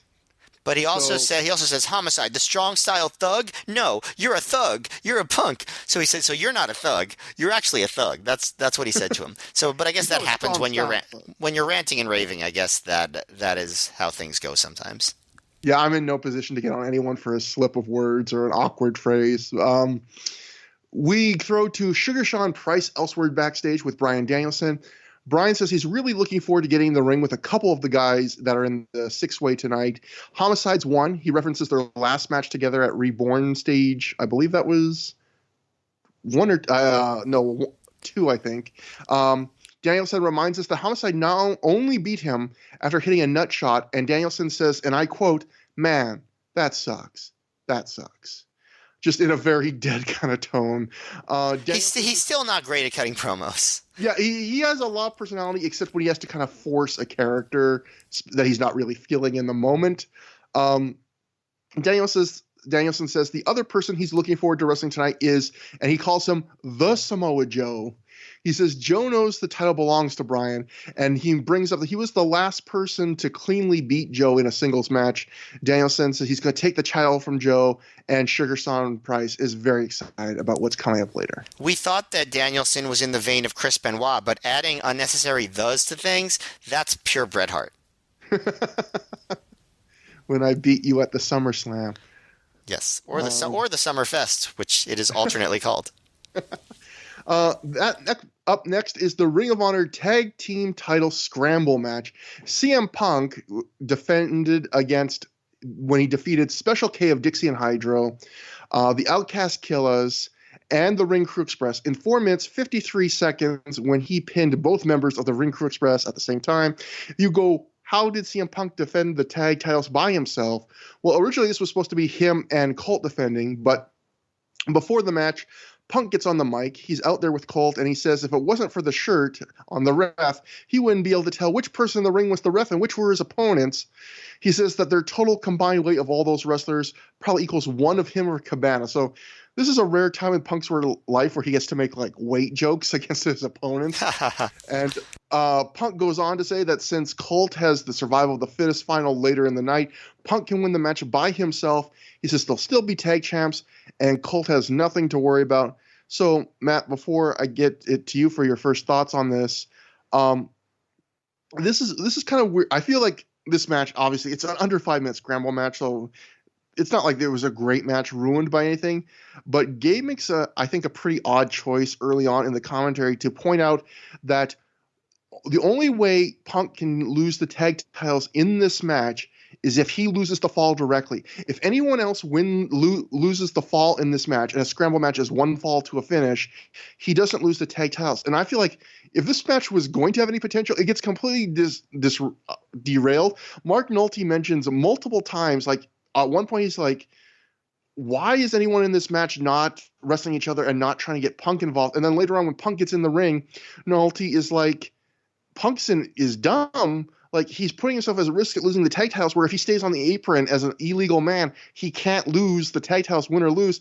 And both times, this is something Mark Nolte does a few times, I've noticed.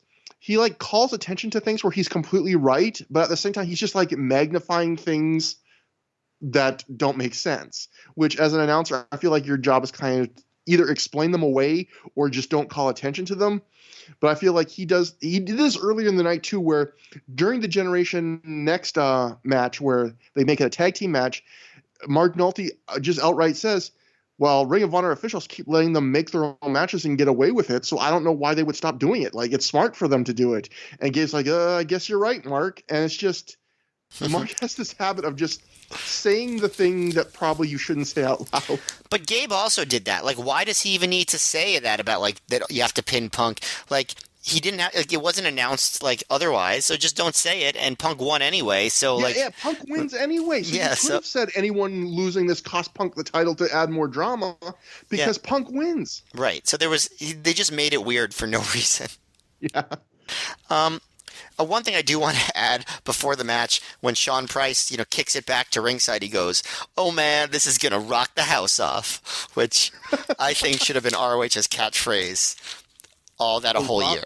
We're gonna rock the house off. Especially when you consider that the house on this night was again the Ramada inside the Philadelphia airport.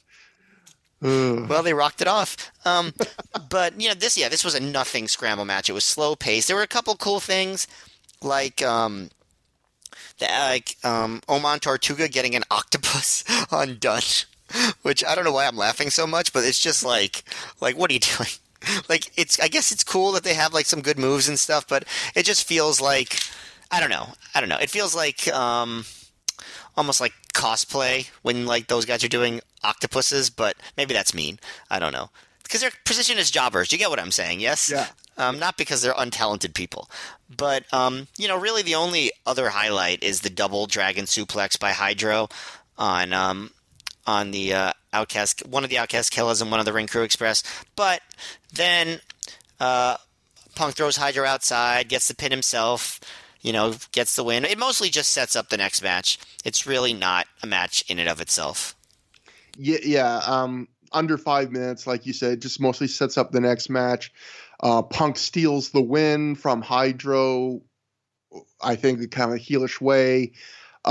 There is one. It's not boring. Like it's a perfectly fine 5 minutes, but there is one noticeable botch where the Outcast Killers go for a Russian leg sweep big boot combo, and the boot misses so clearly that Gabe even like has to acknowledge it on commentary. He's like, "Well, didn't hit that, but the Russian leg sweep connected." But this was all about setting up what comes next.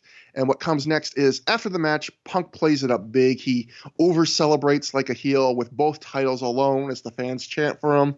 Nolte says he doesn't know if Punk is the best wrestler in the ring, but he was the smartest. And I just thought, I wrote my notes, you don't know if CM Punk is better than the guys that were in that match. Like in character, he should be clearly better than the Outcast Killers and the Ring Crew Express and all of them.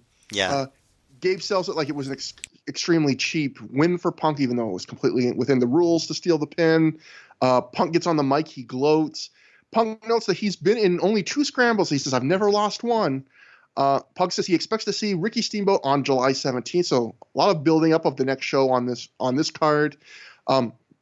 Punk heals on the crowd. He says they can try and clap in time to his music, but they're idiots and they have no rhythm, which I thought was an interesting, like, of all the things to complain, like, you don't have the rhythm. That's a good thinking outside the box complaint. He goes to leave when Hydro gets in the ring and he grabs the mic. He says Punk talks about looking for competition, but he didn't do anything to Hydro the whole match, which is pretty much true. He challenges Punk. We get a Hydro chant. The fans want to see this, and I should note that in the scramble, there was a brief standoff between Punk and Hydro, and the fans chanted for Hydro and were excited. We get a Hydro chant. Punk says, maybe next time, kid, and goes to leave. And then Hydro calls him a pussy, and we get a big CM pussy chant. Punk makes his way back to the ring as Mark Nolte makes maybe his millionth FCC, I don't hope the FCC isn't listening, reference in like 3 or 4 shows. We get a fuck 'em up Hydro, fuck 'em up chant as Punk grabs the mic again. Punk says, I'm the 60-minute man, and everyone wants a piece of me, but you're not on my level. Hydro slaps Punk in the face and then offers a handshake. Punk says Hydro just made the biggest mistake of his life. Referee's getting in the ring. Punk and Hydro do shake hands, and the bell rings, and we get to the match. So I guess before I get to the match, Matt, do you have any thoughts about the little angle that sets this up?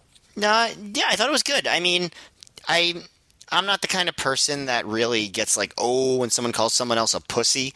So like that feels a little bit much to me, but I guess it works for the audience and maybe at the time also. So I think it was good. Like, and the crowd clearly was behind Hydro. It wasn't like they didn't buy him doing this, especially since he sort of did something similar with Shelley, A Generation Next.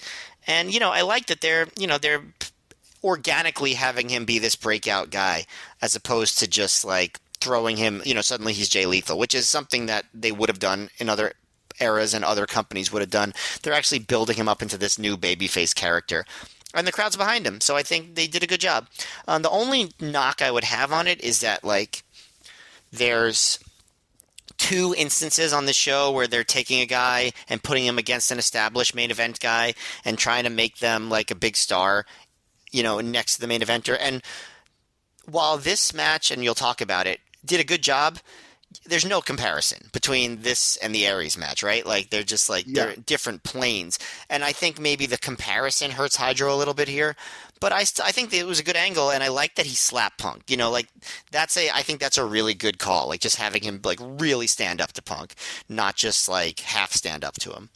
And they did set up like you were saying, they set up for a few shows. They had the news wires, but also on the DVDs where Hydro would be like not wanting to party and going to the ring serious and being like, no guys, like I'm not going to dance with you guys. Like they were building to this moment where he finally just kind of breaks out and makes a serious challenge. And Gabe even notes when his match with Punk starts, like, I'm surprised I think that's the first time Hydro's ever shaken hands in Ring of Honor. Like this idea that he's becoming a serious competitor before our eyes over these last few shows. And that brings us to CM Punk defeating Hydro via pinfall in 19 minutes, 49 seconds with what Mark Nolte describes as an Oklahoma side roll with a bridge. I wrote in my notes, Oklahoma side roll is my favorite thing to eat at Cracker Barrel. That's my dumb joke of the show. I think I actually, on rewatch, Matt, I thought this was a hidden gem.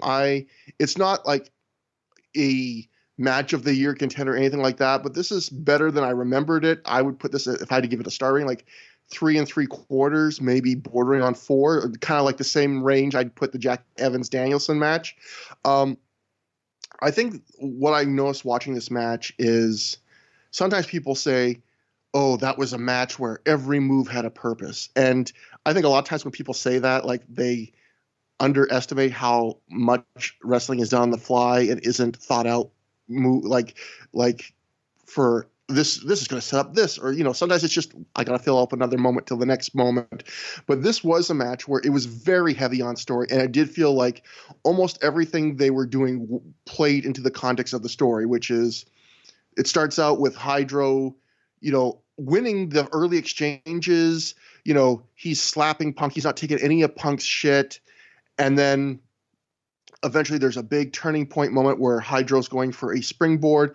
Punk captures him in midair and turns it into a power slam. And from there, Punk just controls most of this match. And he's just really good as a bullying heel where he's taking glee in dominating Hydro. He's doing little cheating things like eye gouges. I think he does something that a lot of wrestlers have trouble with, which is it's not like a thrill a minute when he's controlling the offense, but he keeps it moving along that it's never boring. And then he pulls Hydro up a couple times when he has it won on big spots. And every time Hydro makes a comeback and, Hydro eventually makes a big comeback.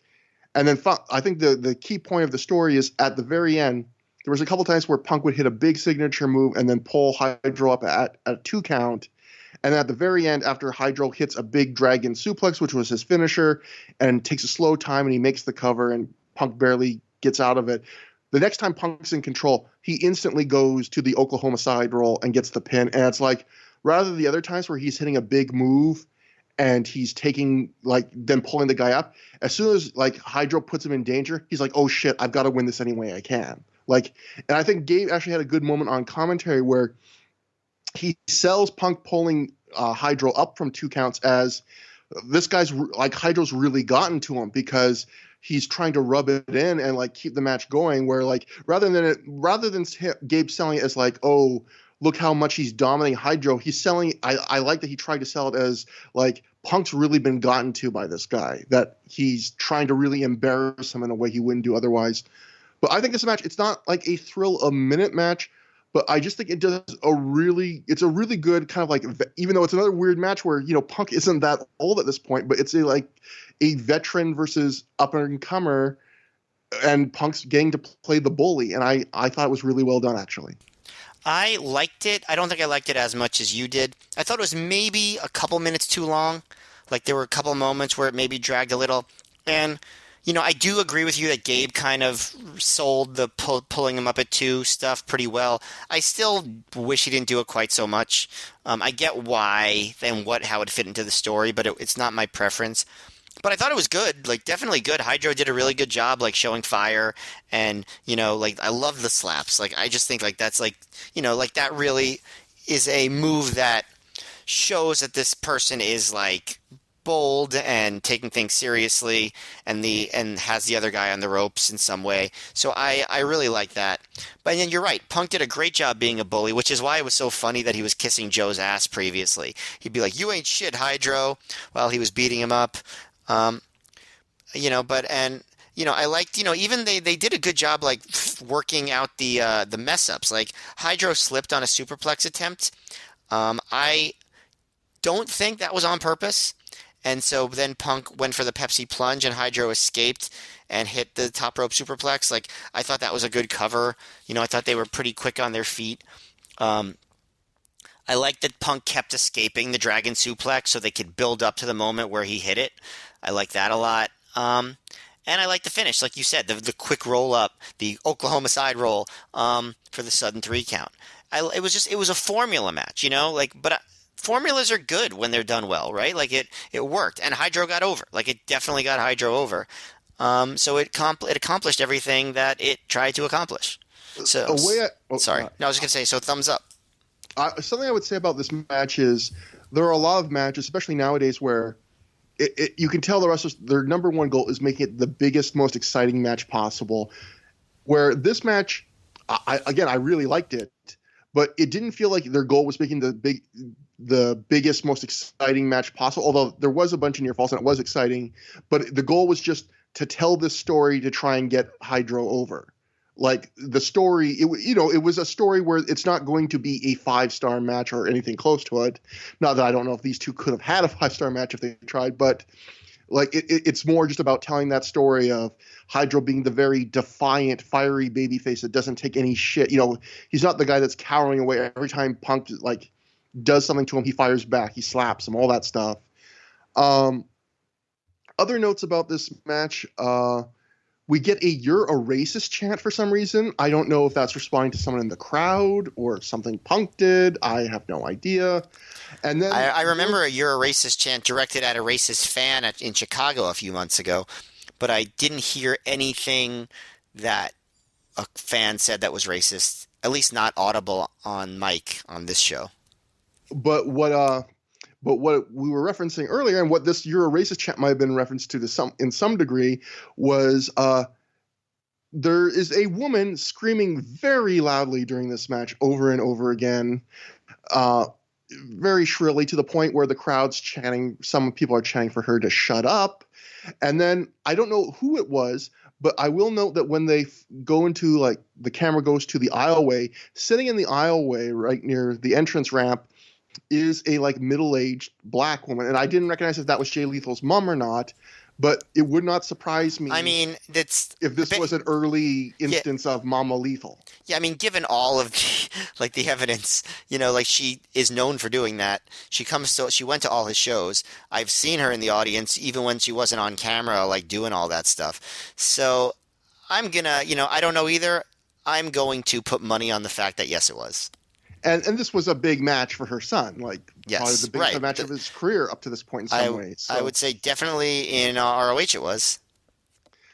One other spot I thought was cool that I did not mention was Punk crosses Hydro's legs like they're going to be an STF, and then he pulls Hydro's wife beater over his feet to keep them locked in place, and then stomps and kicks at him like that, which I thought was a really cool. Oh yeah, I wrote that down too. That was really cool. I've never seen that in any other match. Have you? Yeah, that was no, never. And I thought that was just a real cool, probably like spur of the moment thing that I just thought was someone should steal that. If you're wrestling someone in a wife beater or an appropriately baggy t-shirt, yeah, steal that spot. It's cool. Yes. And then finally. This was not a great night for Mark Nolte on commentary because this is the 3rd or 4th screw up he's made. Mark Nolte at one point during this match says, "I didn't see the Christopher Street connection seconding Hydro to the ring," and gave us to be like, "No, that's that's Special K." I could not believe that. Like he calls Special K the Christopher Street connection. And then later, Mark Nolte says, "We got the Ricky Steamboat CM Punk match coming up," and Gabe has to quickly go, "And it's not a match, it's a confrontation," because Gabe clearly, does not want to false advertise or mislead people, or maybe even for Ricky Steamboat, I don't know what kind of insurance or like thing he had, like, Steamboat was very adamant at this point about not wrestling, so they had to call it a confrontation. It was not a wrestling match. So the idea that Nolte kind of like spoils things there is just like, well, it's gonna be a match. It's like, no, it's a confrontation, Mark, confrontation. But yeah, enjoyable match. Oh, and one other cool spot. I don't know if I have to mention this, but I did like there was a moment where Punk bails up to the outside and Hydro gives chase and chases him around the ring, which is like a classic spot.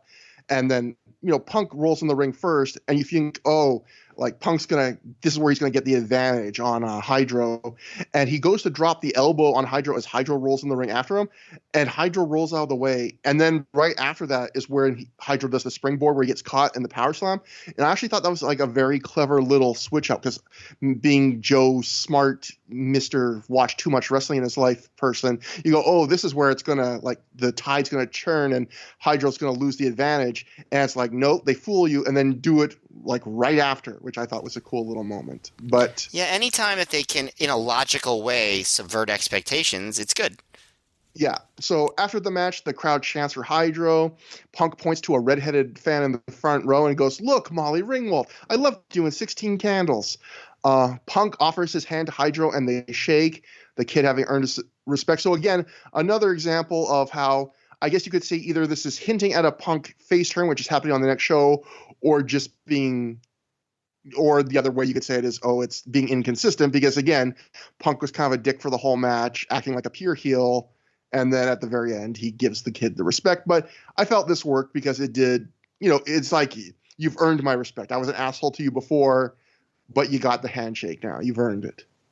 Yeah, it was very effective all in all.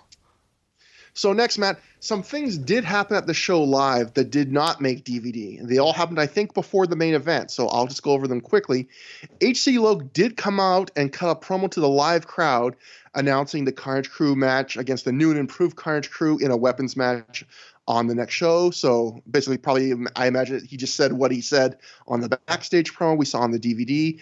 The Rockin' Rebel, this is when he came out and he wrestled a guy, this live report says, named Scott Cardinal, with a leg drop. Someone said this was a really quick 2-minute match. So Rockin' Rebel's promoter's license got him 2 minutes of ring time on this night. And then Allison Danger actually apparently did show up, because at this point, they said before the main event, Allison Danger came out and announced she was putting a bounty on the heads of Dan Moff and BJ Whitmer for abandoning the prophecy. So although Moff and Whitmer were not on the card, I guess Allison Danger actually was there. They must make a very brief appearance. They must redo that angle at the next show, like, because they wouldn't leave that off a DVD, and that does become a thing. Like, she has a bounty on their head. So they must just redo the angle from scratch on another show. And it could be a thing as simple as, I believe, looking at the timestamps on the video, it was like a 2 hour 59 minute release. So maybe they literally felt they did not have, I forget how, I know they could go a little bit over, but I forget, it's not very much over 3 hours on like the tapes and the DVDs in the day. So maybe maybe it was literally like, we got to cut this over time. And then, like you said, we'll redo it on another show. Also, whenever, given how bad the house mic is on a lot of these ROH shows at this time, anything that any angle or announcement they can make backstage or on commentary as opposed to before a live audience is always helpful, because the mics don't really catch what they're supposed to catch. Definitely. And that leaves us with the main event, the Survival of the Fittest final, a 6-way elimination match. Bryan Danielson defeated Austin Aries, Colt Cabana, Homicide, Mark Briscoe, and Samoa Joe in 42 minutes, 28 seconds. And this is how the eliminations went down. Colt Cabana eliminated Samoa Joe via pinfall in 15 minutes, 22 seconds with a sunset flip. Mark Briscoe eliminated Colt Cabana via pinfall in 17 minutes, 6 seconds after he hit a shooting star press, and also after he had just taken Lariat from Homicide. Homicide and Mark Briscoe both eliminated each other with a double pin on a Mark Briscoe German suplex where his leg gave out in 19 minutes, 5 seconds. And then way later in the match, Bryan Danielson eliminated Austin Aries via another very high-angle Boston Crab in 42 minutes, 28 seconds. Bryan Danielson is your very first ever Survival of the Fittest champion. Not that there's a title associated to it. Matt, what did you think about this match? All right, so before I talk about the match, we have to talk about what the announcers were talking about for the Oh first gosh. third of the match, which was the announcement, the introduction of the Contenders ring, or is it the Contenders circle? So let me try to break this down for y'all. Okay, so there had been a top five in ROH previously. I had mentioned it on most of the shows that we had have done so far. So now there's no more top five. Instead, there's going to be the Contenders ring, and they've hyped this announcement all show. Artie's going to tell us what the Contenders ring is. So Artie, through Jimmy Bauer, is going to tell us about the Contenders ring, and the Contenders ring is basically based on your wins, who you go against, how you perform in matches.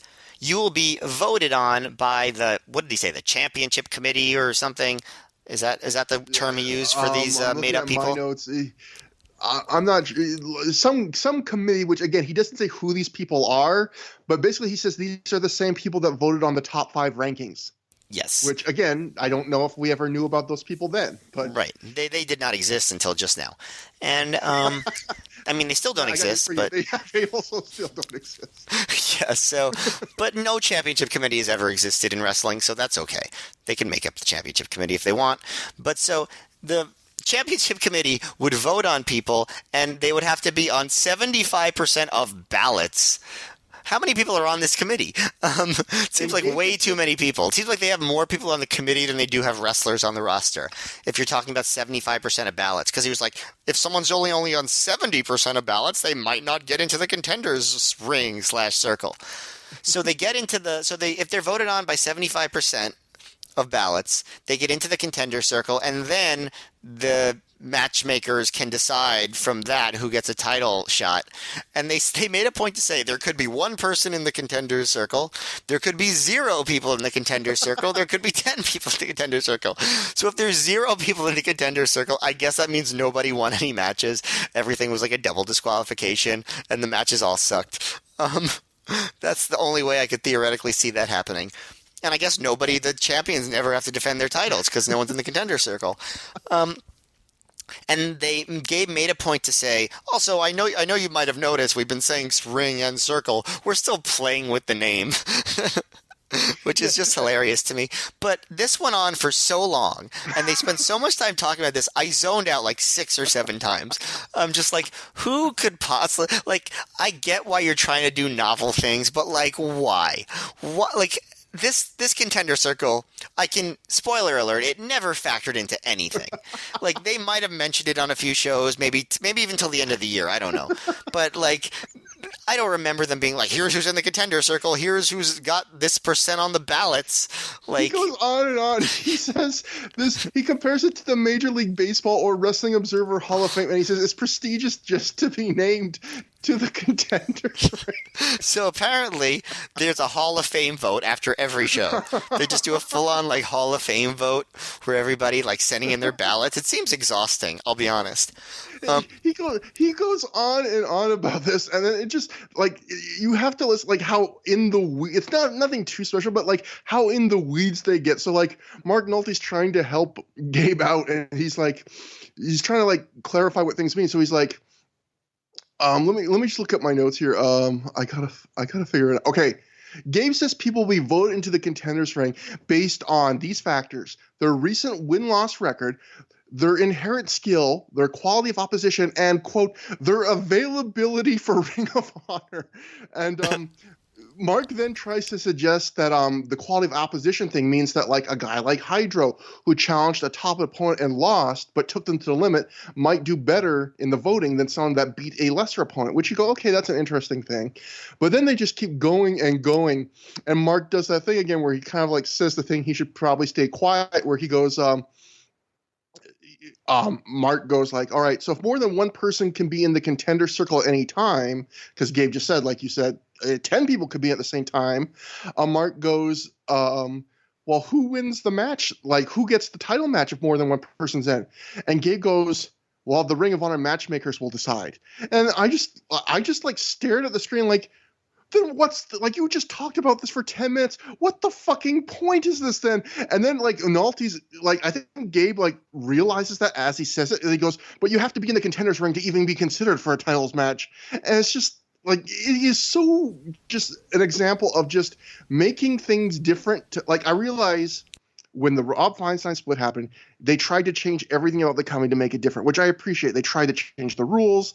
They tried to change the code of honor. They changed the logo. They tried to change everything. But this was an example of just changing something just to say you changed it. And at the very end, and I'll give it back to you, Matt, Mark Nolte says, so no more mystery rankings. And I just...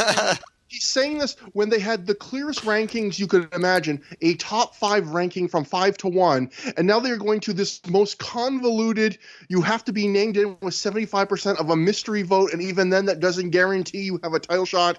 And Mark Nolte's way of summing this up is no more mystery rankings. Also, what's funny about it is, like, the way they talk about this committee that's voting plus the matchmakers, they make it sound like ROH is like has a full office building full of staff that's just like doing all this stuff. Like, there's just so many people who work for Ring of Honor. They have all these, like, a board of matchmakers and this championship committee, and it's like, maybe you can, like, downsize your expenses a little bit. You don't really need this many people voting on all this stuff. Like, could you imagine in a real sport, like, every decision made is done by, like, a ballot after every game, like, and there's, like, all this committee, like, there's, like, a couple things done in ballots. There's Hall of Fame, and then there's, like, what, All-Star games, right? And pretty much everything else is just, did you win? Did you lose? What's your record, right? Yeah. This seems very convoluted. The other thing I noticed with Mark Nolte, it was almost felt like a 90s infomercial where Gabe was, like, selling this product, the Contender Circle, and Mark was like, you mean no more mystery rankings? Like, it was almost like the equivalent of somebody, like, trying to, like, I don't know, like, crack an egg in a pan, but, like, the egg gets everywhere and stuff like that. It's like, yeah, but these damn mystery rankings, they're so confusing. It was... These pots are too hard to clean. You're telling me there's a better way, Gabe? Yeah, that's really what it was like. And it went on for so long. And the funny part is, while they were doing all this bullshit, there was, like, a pretty damn good match going on in the ring.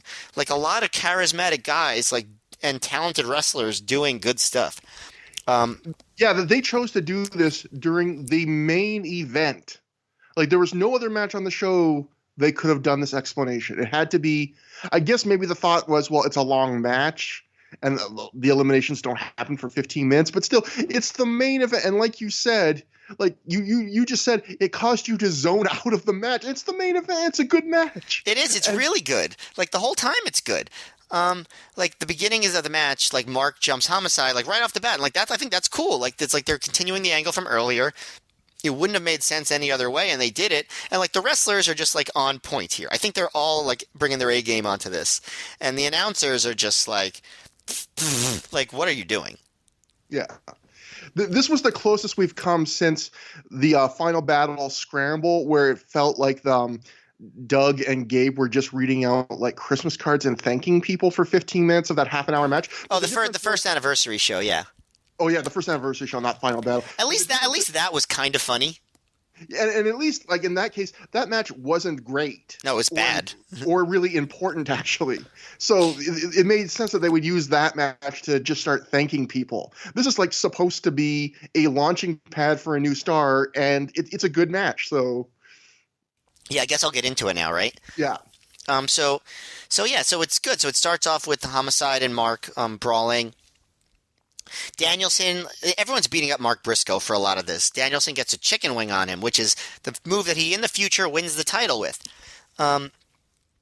Aries gets in. He quickly tags back out to Briscoe. That's something that you see a lot early in the matches, like guys tagging in and then quickly tagging out. Like, it's like almost like mind games, I guess. Not Danielson, though. He continues to stretch Mark and do all that stuff. Like, Cabana does the same thing. He teases Fighting Joe, but tags right into Homicide, and then Homicide teases that he's going to brawl, and he tags in Aries. So there's a lot of that, and I'm just, like, going through my notes, and I see, all right, shut up about the Contenders ring. I wrote that, like, a couple of times. There's a quick exchange where Aries takes Joe down with arm drags and a crucifix bomb, which kind of teases their chemistry from that final battle match they have later in the year. Yeah. Joe catches him and like slams him down hard and gets his Oklahoma roll, not a side roll, just a regular Oklahoma roll, equally delicious on Aries for two. It's very fast paced. They do a lot of in and out tagging. Like it's very fun. I think it's like the pace is really good. Homicide hits a brutal draping DDT on Mark from the top rope, really like spikes him on his head. Mark is just like taking a lot of punishment. Danielson does like almost like a sideways like figure eight, like Charlotte's finisher almost on Mark. And Joe tags himself in and just slaps the crap out of Aries. And then Danielson hits a sudden tope onto Mark. Then Aries dives onto them. Then Joe teases a dive too, but while he's running, Cabana does a sunset flip and catches him with a quick pinfall. So, like, the idea is, like, Cabana pinned the champion. The crowd goes nuts for this. Like, they really were surprised. Cabana acts like he's shocked. He's fired up. Joe's the first person eliminated. That was a great spot, I thought. And the way they did it, it was out of nowhere. It was probably super unexpected at the time. It sets up Cabana. I thought that was really good booking. I don't know if you agree with that.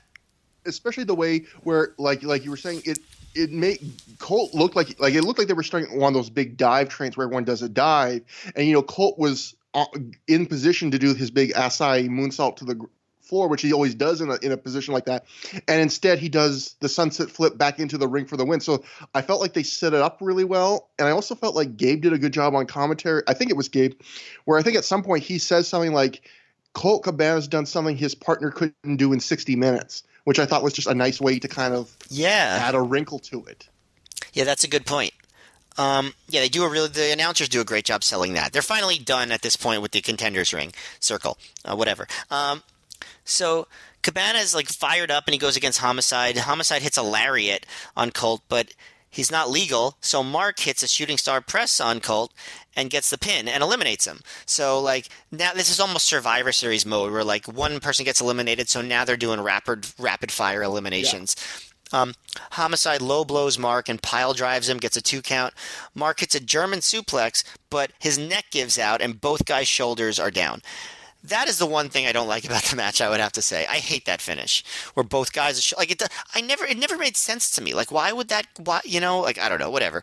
But Mark and Homicide are both eliminated, so they brawl to the back. Jay comes out. Gabe on commentary should have acted more confused, I thought, because immediately when this happens, Gabe is like, they're both eliminated, Mark's shoulders are down. Usually when a finish like that happens, the announcer at least like pretends they thought that the guy doing the move, doesn't get eliminated, you know what I mean? And Gabe just immediately knew. It's like one of those like Nostradamus Gabe things where he's just like, so that always bugs me. I don't know. But anyway, they all brawl to the back. Smokes brawls to the back too. And now it's down to Danielson against Aries. And they basically start like they're beginning a brand new match. Danielson, first of all, the crowd is going nuts. Like they're dual chanting. They're very excited. They, I think, know that this is going to be good. And Danielson starts stretching Aries like in a similar way that he stretched Jack early, like wacky moves. He ties Aries' arms behind his back and then drops him on the arms. He's pulling Aries' face and doing the I have till 5 thing. But Aries, he'll come out of it and like, unlike Jack Evans, he's strong, so he comes out of it and like comes right back at him. He does this tumble roll from the one turnbuckle to another. He goes for, that back elbow where he runs from one turnbuckle, does the other, does the back elbow. But Danielson catches him with a drop kick to the back, and I thought that was super well timed. Just such a flush drop kick, just a perfect spot. The crowd loves it. I thought it was great. Danielson drops a knee to Aries' ribs and back, so you could see that he's going after Aries' ribs. Somewhere in there, Aries busts open his chin, and he's just bleeding everywhere. Danielson has Aries' blood all over him. But Danielson's still going after the back, the ribs. Aries hits a springboard into Gary while Dragon is on the top rope, which causes Dragon to like almost be in a tree of woe on the apron. And Aries hits a running drop kick to Danielson's head, which is like a stiff sounding drop kick, but I guess it's probably more of a thigh slap. And he sends him to the floor, so Dragon sells like he hurt his knee because he was in the tree of woe, fell to the floor. So Aries goes after that. He's throwing him into the guardrail. But Dragon comes back with headbutts to Aries' abdomen. Um, Danielson does a lot of headbutts. There's another headbutt spot later. He also does headbutts, I think, to either Colt Cabana or Mark Briscoe's back. Like, he was doing all sorts of headbutts everywhere. And we know now that he was probably doing real headbutts because he had a lot of concussions. Yeah. It makes a lot of sense. So Aries hit. Well, he suplexed Dragon to the floor, and so Dragon sells his knee again, and he does Aries does like a cactus jack elbow from the apron to the floor, which is cool. Aries is just like bleeding badly from the chin. You know, that happened to me when I was like 3 years old. I slipped. I hit my chin on like a thing of ice, and I had to get stitches. It's like I remember very little from that age, but I very much remember the river of blood coming out of my chin. Fun for all of you to listen to. Dragon moved after a 450 attempt, and then Aries like rolled and ran at Danielson, and Daniels hits this like crazy shoulder block. Danielson, it was just like on point. Like all of his strikes just seemed so hard hitting, and Aries selling. He did like this flip after the shoulder block. Then Danielson came back with this series of forearms and another like intense clothesline. Aries does another flip. Like the strikes are just so good here, and like everything is so crisp. Everything. He does a dragon suplex, gets two, and goes right to the cattle mutilation. But Aries actually escapes. Like he doesn't get to the ropes. He actually like powers out of it, like maneuvers out of it, and gets this like fish hook rings of Saturn on Danielson, and then the regular rings of Saturn. Danielson makes the rope. Blood's continuing to pour out of Aries' chin. Dragon keeps blocking the brain buster with knees to the head, but he finally hits it for a near fall, and the crowd totally buys Aries' near fall here.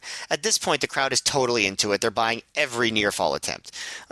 Aries does a 450. Danielson gets his knees up. Then they trade more headbutts on their knees, both of them doing headbutts. Daniels rocks Aries with 3 straight body slams, but Aries blocks the 4th, so Danielson hits a super stiff roaring forearm. Another incredible strike. Delayed cover for 2. Aries grabs the ropes, and the crowd like goes nuts. Like they really believed all these finishes attempts. I guess because the strikes were so hard hitting, and they didn't think Aries would last this long against Danielson. So a Dragon hit the top rope, back suplex for 2.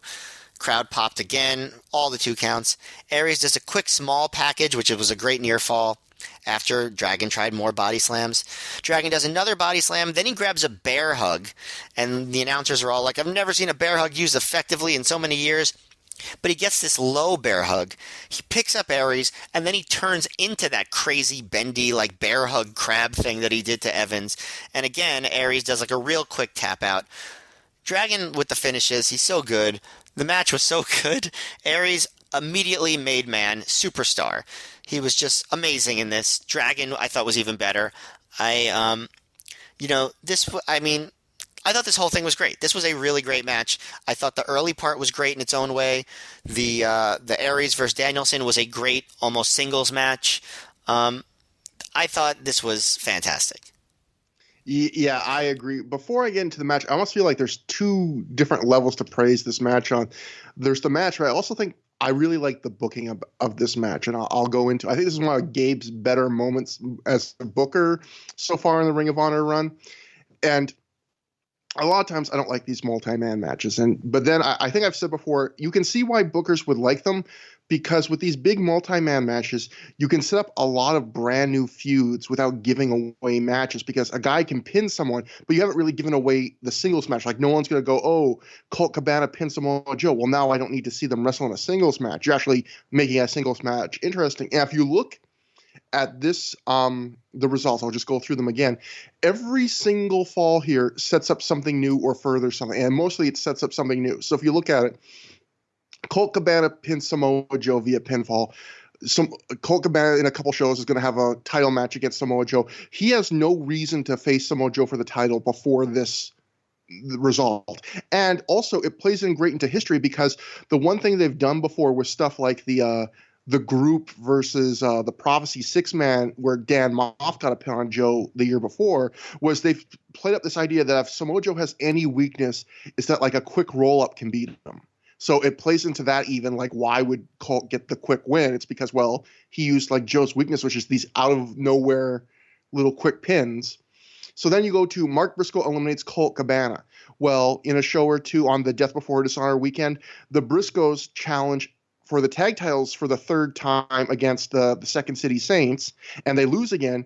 And there's no real reason for the Briscoes to get a third title shot because they already lost the last two times they've wrestled each other. But this match gives you like a little tiny bit of a reason because you can go, hey, Mark Briscoe beat Colt Cabana.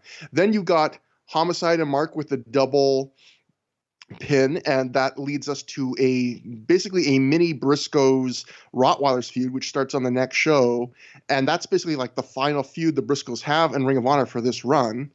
And then finally, we get Bryan Danielson beating Austin Aries, which leads to the crazy hour and a half long or whatever, or however long that match was, 74 minutes or whatever match, in a couple months. So basically, this one match every fall is setting up something. And it's basically, if you watch this match by the end, you basically kind of know what the next 3 or 4 months of Ring of Honor are going to be.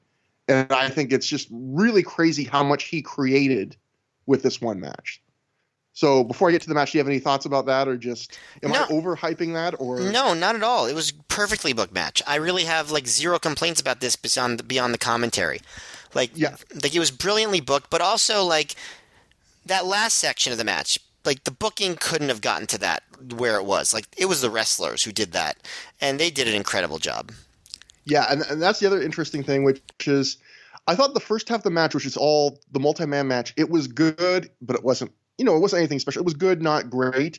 I think just because all 6 guys are so talented, like there's not a dud in that bunch, that it was, even though it didn't really have a focus for the most part, other than just the finishes, the booking is telling the story more than the body of the match at that point. But like just them killing time, it felt like a lot of 4-ways where it's just guys tagging in and out and like, okay, it's my turn for a minute. How do I fill the time? But these guys are all so talented. It was still enjoyable to watch. Yeah, it was entertaining literally every second of the match. I really do stand by that.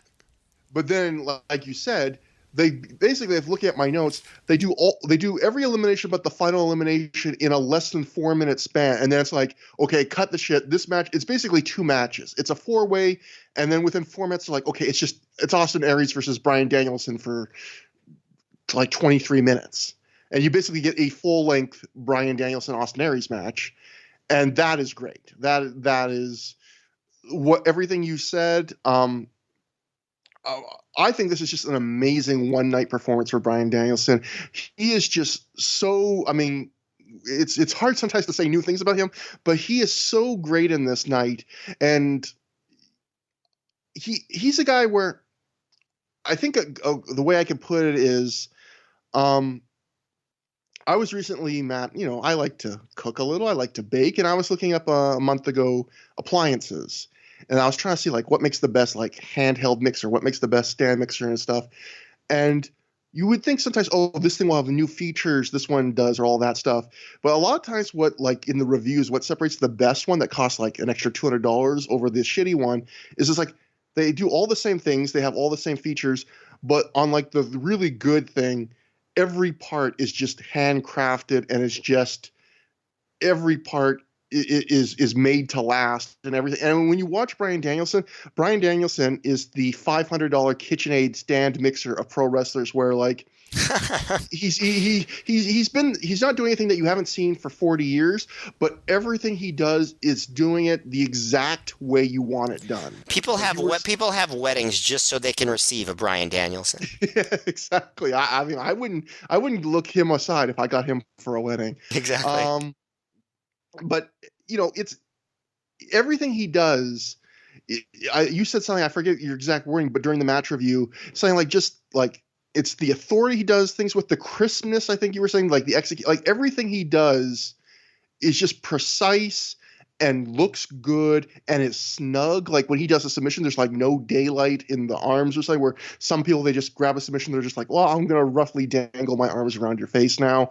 Like everything he does is just the exact way you would want that move done. Like he's a guy where you could take any move he does in a match like this, and you would use that as a textbook example if you were teaching a wrestling school of like, how do you want to perfectly execute this move? And he's just the machine who does all of that. And that's where he's impressive, where it's not like he's doing something that no one's ever done before. It's just although he does a little bit of things that you don't see anyone else ever do, honestly, some of those holds. Yeah, actually, some of the holds on this show, yeah, he actually was kind of getting more experimental. Probably the closest, people compare him to Zack Sabre Jr. If there was ever an era of Danielson that Zack Sabre Jr. was influenced by, it was probably this era, because he is kind of tweaking things like that and doing a bit of like the I'm really going to bend you back submissions that Zack likes. But yeah, just a great match between him and Aries. Not even like a super in-deep story, although, Danielson they do a little bit of body part work, but it's just a great match. And they build it up so well where, like you were saying, the reactions the fans were giving to the near falls by the end, the crowd was into it right from the start, like they were excited for it, but they keep building it to by the end, that crowd's like going, like frothing at the mouth almost for, they feel like it goes from a match where at the start they're like, oh, this should be cool, to by the end they're like, this is one of the best matches we've seen this year. They're freaking, and it's funny because if you listen to commentary, you can actually hear Mark Nolte. Like, I've never heard Mark Nolte so far in the short time we've listened to him react this way, where you can tell he's really into this match and he's getting like legit excited. And by the end, he says something like, people were saying Joe versus Punk is the match of the year. This is my pick for match of the year. Like, he's like, you can tell he means it. Like, he's totally in love with this last 20-something minute match that he's getting. And he's just, it's one of those times where you can tell a guy is being completely genuine in commentary, which I think helped sell it. On a night where I've complained a lot about Mark Nolte and he's made a lot of gaffes, that was a moment where I think he legit added to this match. I think this is an early instance of Bryan Danielson doing the I've got till 5 ref, maybe the first time that he's done it. I know we've seen CM Punk do it before Danielson's done it, but he does it here, although not in like a big, I know the crowd's going to chant along with me way, but he does it. Just I don't have much more to describe than you said, but it's a great match. I'll go to the Observer. They had a comment that I thought was a little bit interesting where Dave wrote in the Observer, the idea of this show was to make Austin Aries, and it was felt that he'd get over bigger losing to Danielson in a long match than beating him. And then Dave also writes, people are raving about Danielson these days as being an incredible technical wrestler. And that's basically the end of Dave's thought. I would say that's like a no duh moment, but I guess I can't assume that everyone in 2004 was watching a lot of Bryan Danielson. But of course, they literally named that award after him, but in the future. But yeah. But I think either way, it probably would have worked. I think this way worked well, and I don't think I would have changed it. But do you feel like there would have been a backlash or anything if Aries had just won? I think the fans would have completely accepted it. Wouldn't have been a backlash, but certainly no reason to do it any differently than they did it. And obviously, they do give Aries the win in just a few months. They do the 2 out of 3 falls rematch, so he gets his win. They just hold it off. And also, they wanted to build up a Danielson versus Joe match. It wasn't like he says the point was to get Aries over, but clearly they wanted to get Danielson over too. It wasn't just about Aries. Well, yeah, and that's the other thing. The other match that's up is it gives, even though this match technically is not in stone, you get a title shot because, of course, we must respect the contenders, ring, circle, corner, whatever. I don't think it's a coincidence that a few months later Danielson's wrestling Joe for the title, because this is basically gives him a reason to say I deserve the world title shot. So that sets up another match. In fact, I think Danielson only appears like twice before that title match. I think he wrestles Aries in a rematch, and then he maybe wrestles on one other match, and then the next show is the match against Joe. So he's not around for a lot of the upcoming shows. So this really does set up all of his upcoming matches. Yeah. And just great match, really great booking. And I don't know if Austin Aries, if necessarily you would say he had one match that made him, because I think the Joe match at Final Battle really puts him over the top to a new level. I think that obviously the big long rematch he's going to have with Danielson got a lot of attention. He was getting buzz even before Ring of Honor with his performance at the Super 8, but this is definitely like a hallmark match. Yeah, I would say he becomes like a top ROH star in this match. Like, I think there's no going back after this. Yeah, he gets a few big kind of tentpole matches in 2004, but this is definitely the first one that kicks it off, where he's gonna have a big next 6 months or big next 18 months, but this is kind of the first one that lets you know like they've really earmarked, even though technically Shelley's the leader at this time of his group, they've really earmarked big things for Aries. Yeah, the funny thing is, 1 year after this show, Aries is losing the ROH title to CM Punk. Yeah, which again is a crazy thing you don't expect coming because Ring of Honor's, big Gabe's philosophy. Well, obviously we'll get into it in 2029 when we cover those shows. But Gabe's philosophy is usually you use the title to put over the new young guy. So that was the idea that for once the veteran was beating the kind of guy that was the man, not that Aries wasn't putting over the next guy.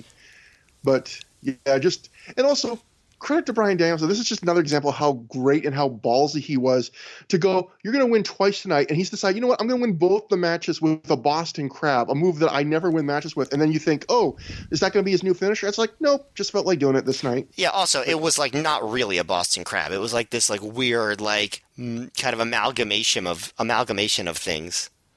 Yeah, it's amazing that he would just pull things out like that for a spur of the moment, and then he would not use them again. He would be like, okay, this was cool. I'm moving on to the next thing. And just amazing wrestler. A true wedding gift of a wrestler.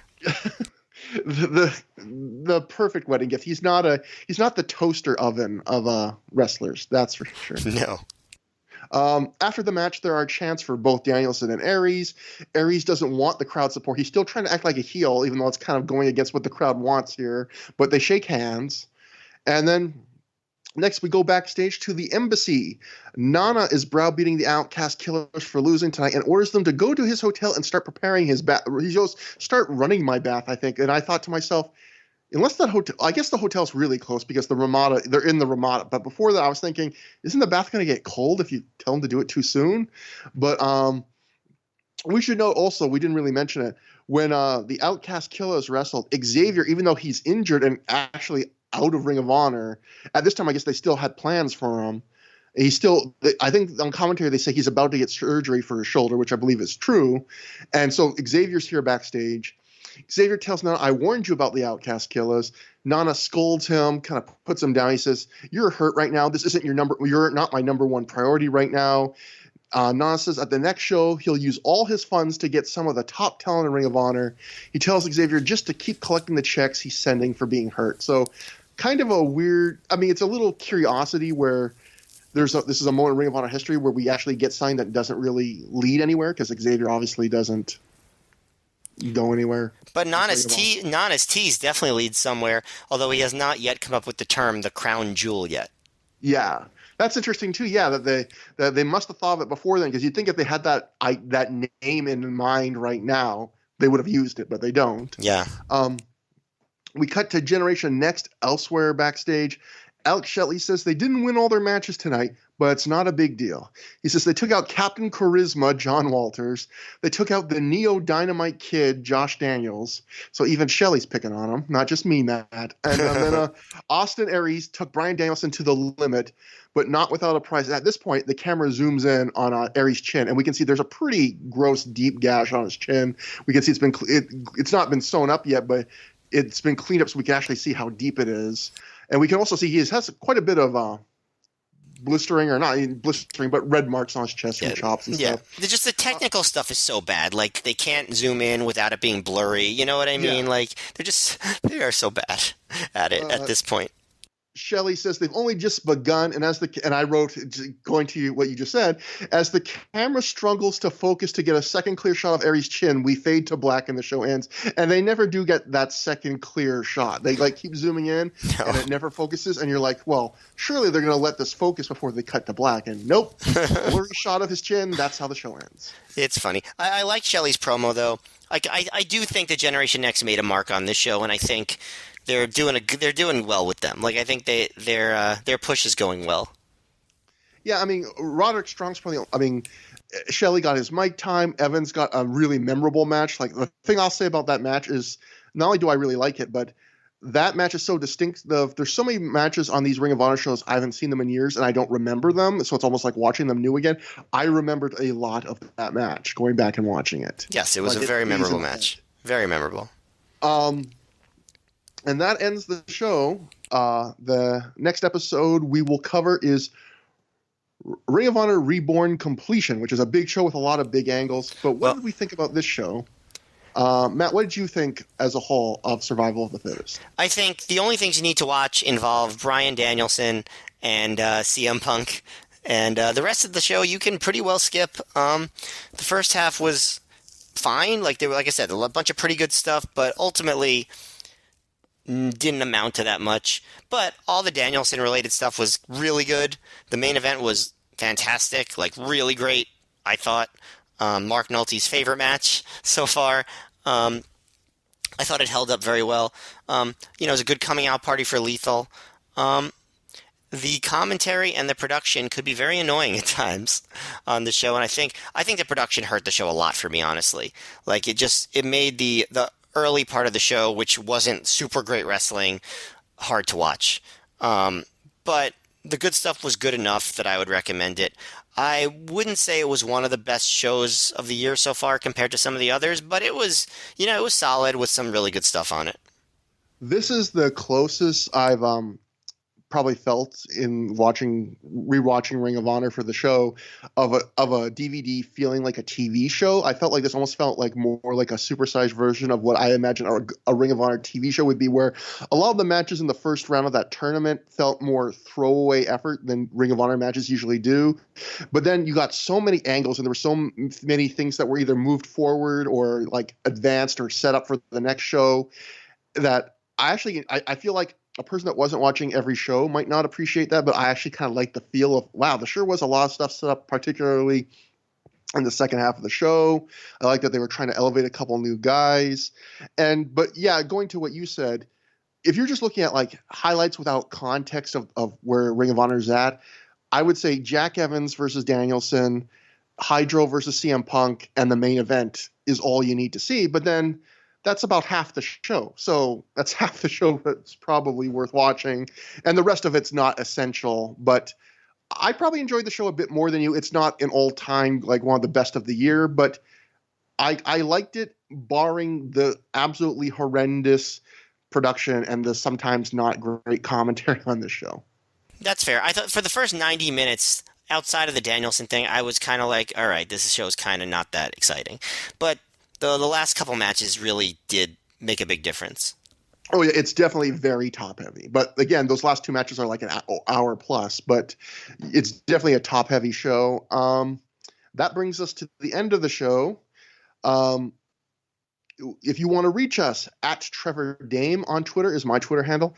At MayorMGF is Matt's Twitter handle. And remember, so not just did Matt just do a podcast on the Pro Wrestling Super Show, which you should check out on our network, so it should be in the feed, but remember to keep a look on Matt's, and I'll plug it too, Matt, my social media in the coming days, because Matt's got another podcast appearance that I think if you are a Matt Feuerstein fan, I don't know what good catchphrase we should have for Matt Feuerstein stans, but if you are a Matt Feuer stan, okay, there we go, I think you'll be really excited to see what podcast Matt's guesting on next, because I know, and I'm excited. I appreciate that you came up with a name for a group of people that definitely don't exist. But thank you. Matt Feuerstan, if you're a big Matt, I mean, I am, so there's at least one of us, Matt, and I'm willing to bet there's a whole lot more, especially because this is the third podcast you've done recently. I mean, you are in demand. I am lucky I even got to book time with you this week. Well, thank you. If you want to, very kind. If you want to write an email to us, ThROH@gmail.com. That's THROH. And I believe we also still have a thread on the Pro Wrestling Only message board. I used to plug the Voices of Wrestling message board. They've gotten rid of that message board. Just to get rid of us, Matt, they've switched to a discuss, like the kids do these days, drat. But yeah, unless you have anything else to say, again, Ring of Honor Reborn Completion is the next show. We're going to have the return of Low Ki in a very memorable angle that had to be edited for DVD. Jimmy Rave is the crown jewel. We finally crown a new Ring of Honor Pure champion. And Yeah, it should be a lot of fun.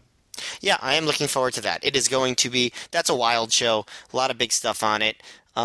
I'm pretty sure the production is a lot better on that show. I It remember that. So I'm it looking would be forward to hard that. to be worse. Yes, I'm So looking forward to watching a show and not being utterly distracted by the production. So can't wait. Double disc show at the time. So that'll be fun.